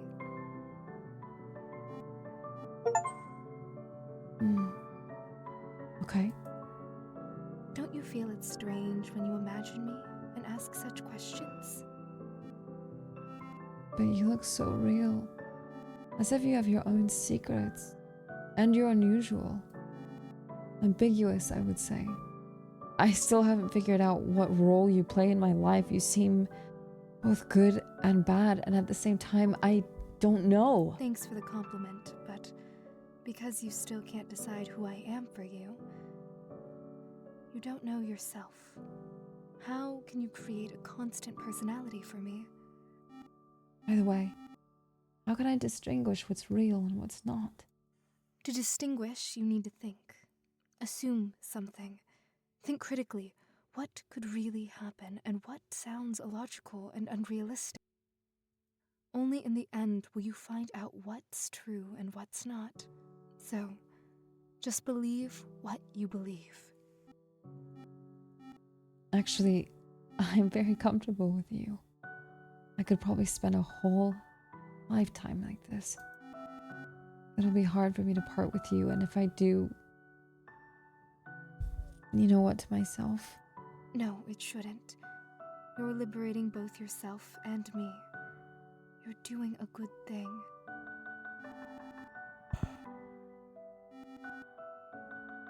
But we could lie and talk like this forever, couldn't we? I don't need anything more in life. I just a friend who can listen and support, and I can do the same for you. We can't talk like this forever. We'll run out of topics before an hour passes. Maybe you're right. Okay, let's go home now. Okay. As soon as I set foot on the threshold, a storm of emotion suddenly overcame me. I began to think about my future, and each thought pierced me to pieces. Knowing that I won't achieve anything in life, I will be nobody. Such thoughts often bring me down to earth, reminding me of my worthlessness. What happened? Why did you stop? What are you thinking about? I'm thinking of killing myself. I will decide to do it. Why? Because I don't want to exist in the world. I don't want to grow up. I don't want to feel pain, disappointment. I'm a coward. A sensible decision. Thank you. For what? For freeing me. For no longer having to be obligated to you. But I'm doing it more for myself. I'm sad to say goodbye to you. Thank you for supporting me in the last minutes of my life. You're welcome. You imagined me to behave this way, didn't you? Apparently, you desperately wanted support and learned to control your hallucinations. Are you scared? A little. But it's not my first time doing this, right? I should be confident about it. But now I'm thinking about what my life could have been. Maybe I can change for the better. To live life enjoying every moment, to do what I like. And these thoughts disturb me. What if I'm making the wrong decision? What if everything could turn out differently? What if tomorrow everything gets better and I don't live to see it? No. How can everything be good for you? You will never cure your schizophrenia no matter how much you want it. even if theoretically possible, you would still have mental disorders that would still serve as a catalyst for suicide. Or am I saying something wrong? Unfortunately, you're telling the truth. There won't be any magical moment, no person who will save me. There's nothing that will change me, but I still hope for it. Don't you understand? All this time, I've been living my days in hope. Hope that things will eventually get better. But it only got worse. And it's just hard for me to make such a decision. I don't know what awaits me if I do it, and I'm afraid of the unknown. I'm now also worried about possibly harming my family members who might still be alive. What if I have someone, but I just can't remember them? I'm unsure. Should I do it? I'm struggling to understand my feelings. Unsure what to do next, I quickly turned around and headed to my room, gently closing the door behind me. I crave some solitude and I need to sleep. My head is throbbing terribly, almost as though the entire day has been nothing but a string of hallucinations. I closed my eyes. My eyelids were closing when suddenly I heard someone entering the house. I heard footsteps, someone's voice calling me, or as I was losing consciousness, a hand grabbed me and my eyes opened again. I saw my mother's face. She looked shocked, probably crying, quickly dialing something on her phone, shouting at me to hold on. I held on with all my strength, but at one moment, It's hard for me to say goodbye to you. I think we could always be together. Have fun, cook different dishes together, and admire the sky. Me too. You're really sweet. I like you. Although I wish you could stay with me forever, I still value your decisions. You've always been strong. Guys, can I play with you? Yes, of course you can. We'll play a game. Close your eyes and count to 500, and by that time we'll hide and you can find us. Their look seemed very kind, like they finally wanted to be friends with me. I counted to 500, but they were all still there. Damn, I didn't think she could count to such high numbers. Count again. But guys, I've already counted. You just don't want to be friends with me, right? Do you finally get it? Go away. We don't need crazies as friends.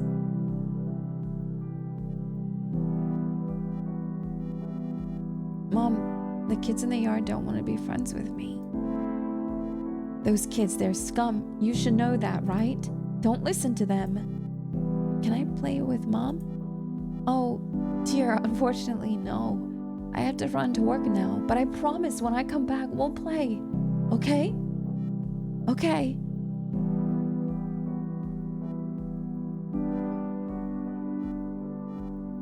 You're back. Mom, you promised to play with me. Darling, I'm so tired. Honestly, Mom had a really hard day. I'll make food now, but we can lie down together. Is that okay with you? Okay. After watching TV for a bit, Mom suddenly fell asleep. I was left alone again. Not that I feel sad or I don't know what I felt. Maybe loneliness. I understand that Mom has a lot of things to do and she's great at handling everything, but a little bit of egoism in me wanted some attention. Well, it's just you and me now. You're plush, I know, but I really wish that I could talk to you. All you can do is hug me, though. I wonder why you have wings. Are you going to fly away from me, too? Just kidding. I know that you won't fly away. You're a simple plush. I'm so lonely. I'm so lonely that I cry and open my heart to a plush toy. Why does everything in life happen like this? Why can't everything just be good? I just don't understand. Why is there so much pain in living? Why? Why is every day agony for me? Why? Sorry, I can't sleep again. Even your hugs don't help. As a child, I would fall asleep immediately just by looking at you. It's hard to live the only escape from reality. It's hard to live when the only escape from reality is sleep, and even that you can't get.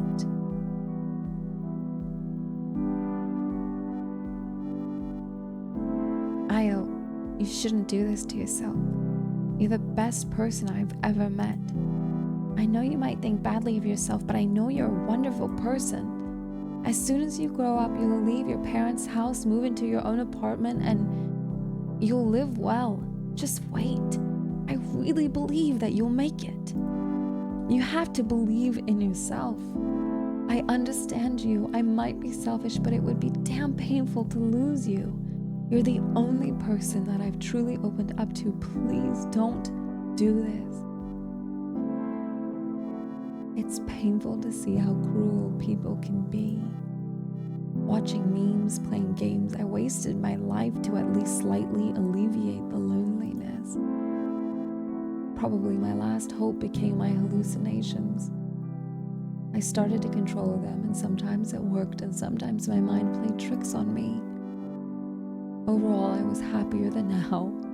Over time, I got sick of playing games and interacting online. I cut off all ties with people. I read books, improved myself, drew, and tried to write stories. But unfortunately, with each story, I wanted to kill myself. I didn't like anything I did. Every time it seemed like I was creating a terrible story, and the scariest thing was that I didn't know how to fix it. In the end, I burned out. I couldn't write or draw anymore. What's the point in a hobby if you don't enjoy it? I forced myself and felt only negative emotions. And over time, it all accumulated inside me, like now. You, the player, are probably wondering what is true and what is not in the story, right? I really did try to end my life at the beginning. I really lost my memory after the stress, but unfortunately, I was not very experienced, and I first drank a week sleeping pills. Secondly, I took them in a relatively small amount, and thirdly, there is a small chance of dying from them. After that, I most likely made up a story just like from one movie, where the main character wakes up every night and remembers nothing. The image of Marana has been in my head for a long time. I talked to her before. The egg toast that Marana gave me was already prepared by my mom long ago. She always left some food when she went to work. What else? You might be wondering, was my mom's corpse real? If you think logically, in the game it was said as if my mother didn't resist at all when I attacked her with a knife. Any person would have a self-preservation instinct, right? Sometimes imaginations can be completely illogical, and yet some people can believe in them. Nevertheless, in this ending, you find out that my mom is alive, and what I made up is a figment of my imagination. People with schizophrenia can imagine smells. I mean, I really felt the smell of a corpse. The question arises, where was my mom all this time? My mom works around the clock, and that is, she may not return home for a whole day or even more. If I slept, it was something like fainting or just a very short sleep. Fainting lasts very briefly, by the way. So this whole story happened within a day. And most of all, I slept when I tried to end my life. That is, in the morning, and I woke up at night. I think that's all. The story may seem very strong in terms of depression and discussions of suicide, and I want to address people who have reached this point in the game and have problems in life. Please hold on. I understand it's hard, but you have to hold on. I just want to say, don't do bad things to yourself. Love yourself. It's hard, I know, but please try to do it. I hope for that, at least. And I believe that you will make it. Just don't give up, please. Although, one last question. Did the main character die in the end?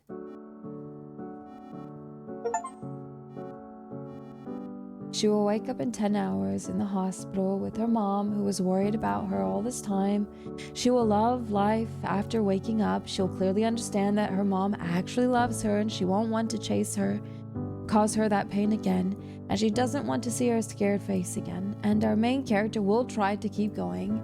She'll never give up again, even though it will be hard, and she will eventually find people she can communicate with.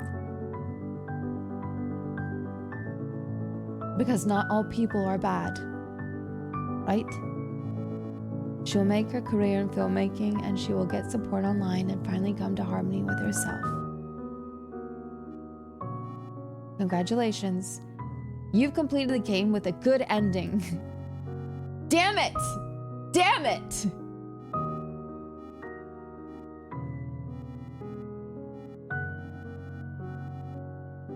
I wanted a bad one. I'm not gonna lie. I think that's very cute that there's like, it wraps it up in a nice little bow and everything's fine. But that it like went really, really high and then it kind of was mid for a bit. And then it almost made me cry because I thought that the character like actually killed herself and she was dead. But then when, I'm sorry, Dev, when you break the fourth wall and you're like, this was me, my story, and take care of yourself, I was like, oh. Oh. I didn't like the ending. I liked feeling for the character in a way.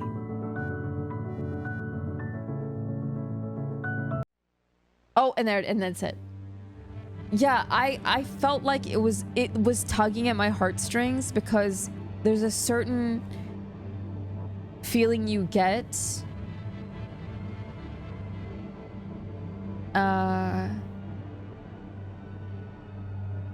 when it's relatable, but not like, this is my story.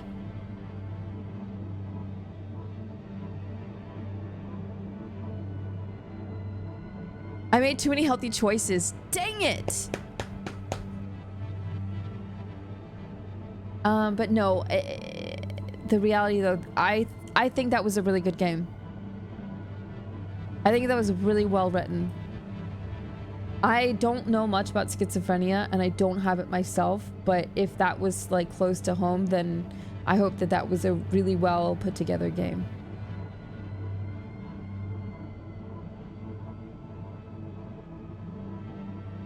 I wonder what the bad ending was.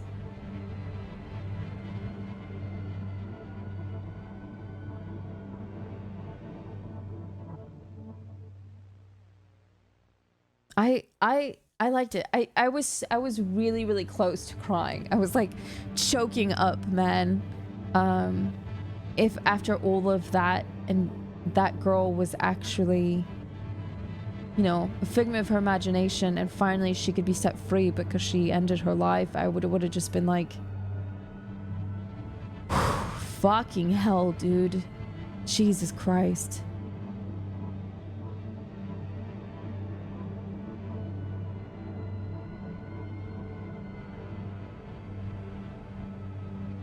Yeah, I think if it was more of a characterized ending to a story, I probably would have hit better.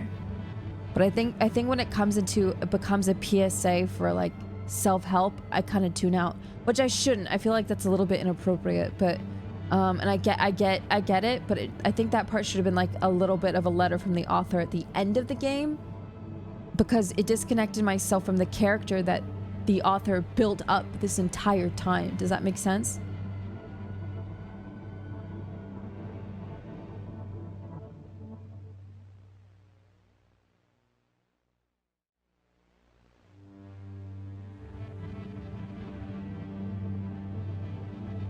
Yeah, we were very connected to the girl, to the character, not the author. But the character would be like, surprise, it was me! That's me. I did that. And everything's fine now, though. I'm just like, okay. Yeah, the story should have concluded and then the PSA. Yeah, and it was a huge build up to the ending and then it just went wah wah.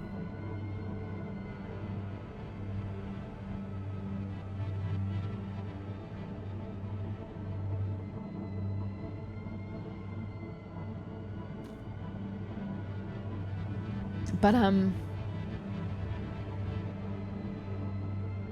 yeah. I do think that was for the most part very beautifully written. Yeah, the ending felt a little bit rushed. Hey, yeah, I completely agree. I think I don't know if this dev will ever make another game, but I feel like they really should. It was actually compact, sweet, and I really like that most of it was voice acted except for yourself. I think that was well done. Will you run it back for the bad ending? No way. That's a very long game to run again.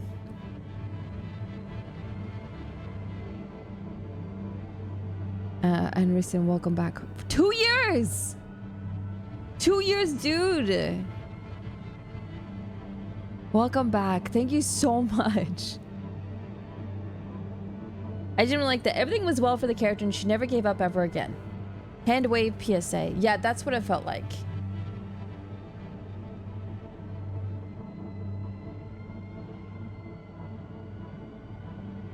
Can't you skip the dialogue? Let me check. Let me check.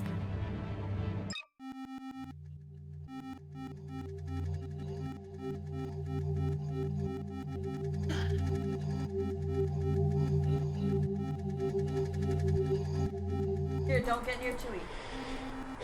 Hello. Leave her alone. Nope. Well, let me...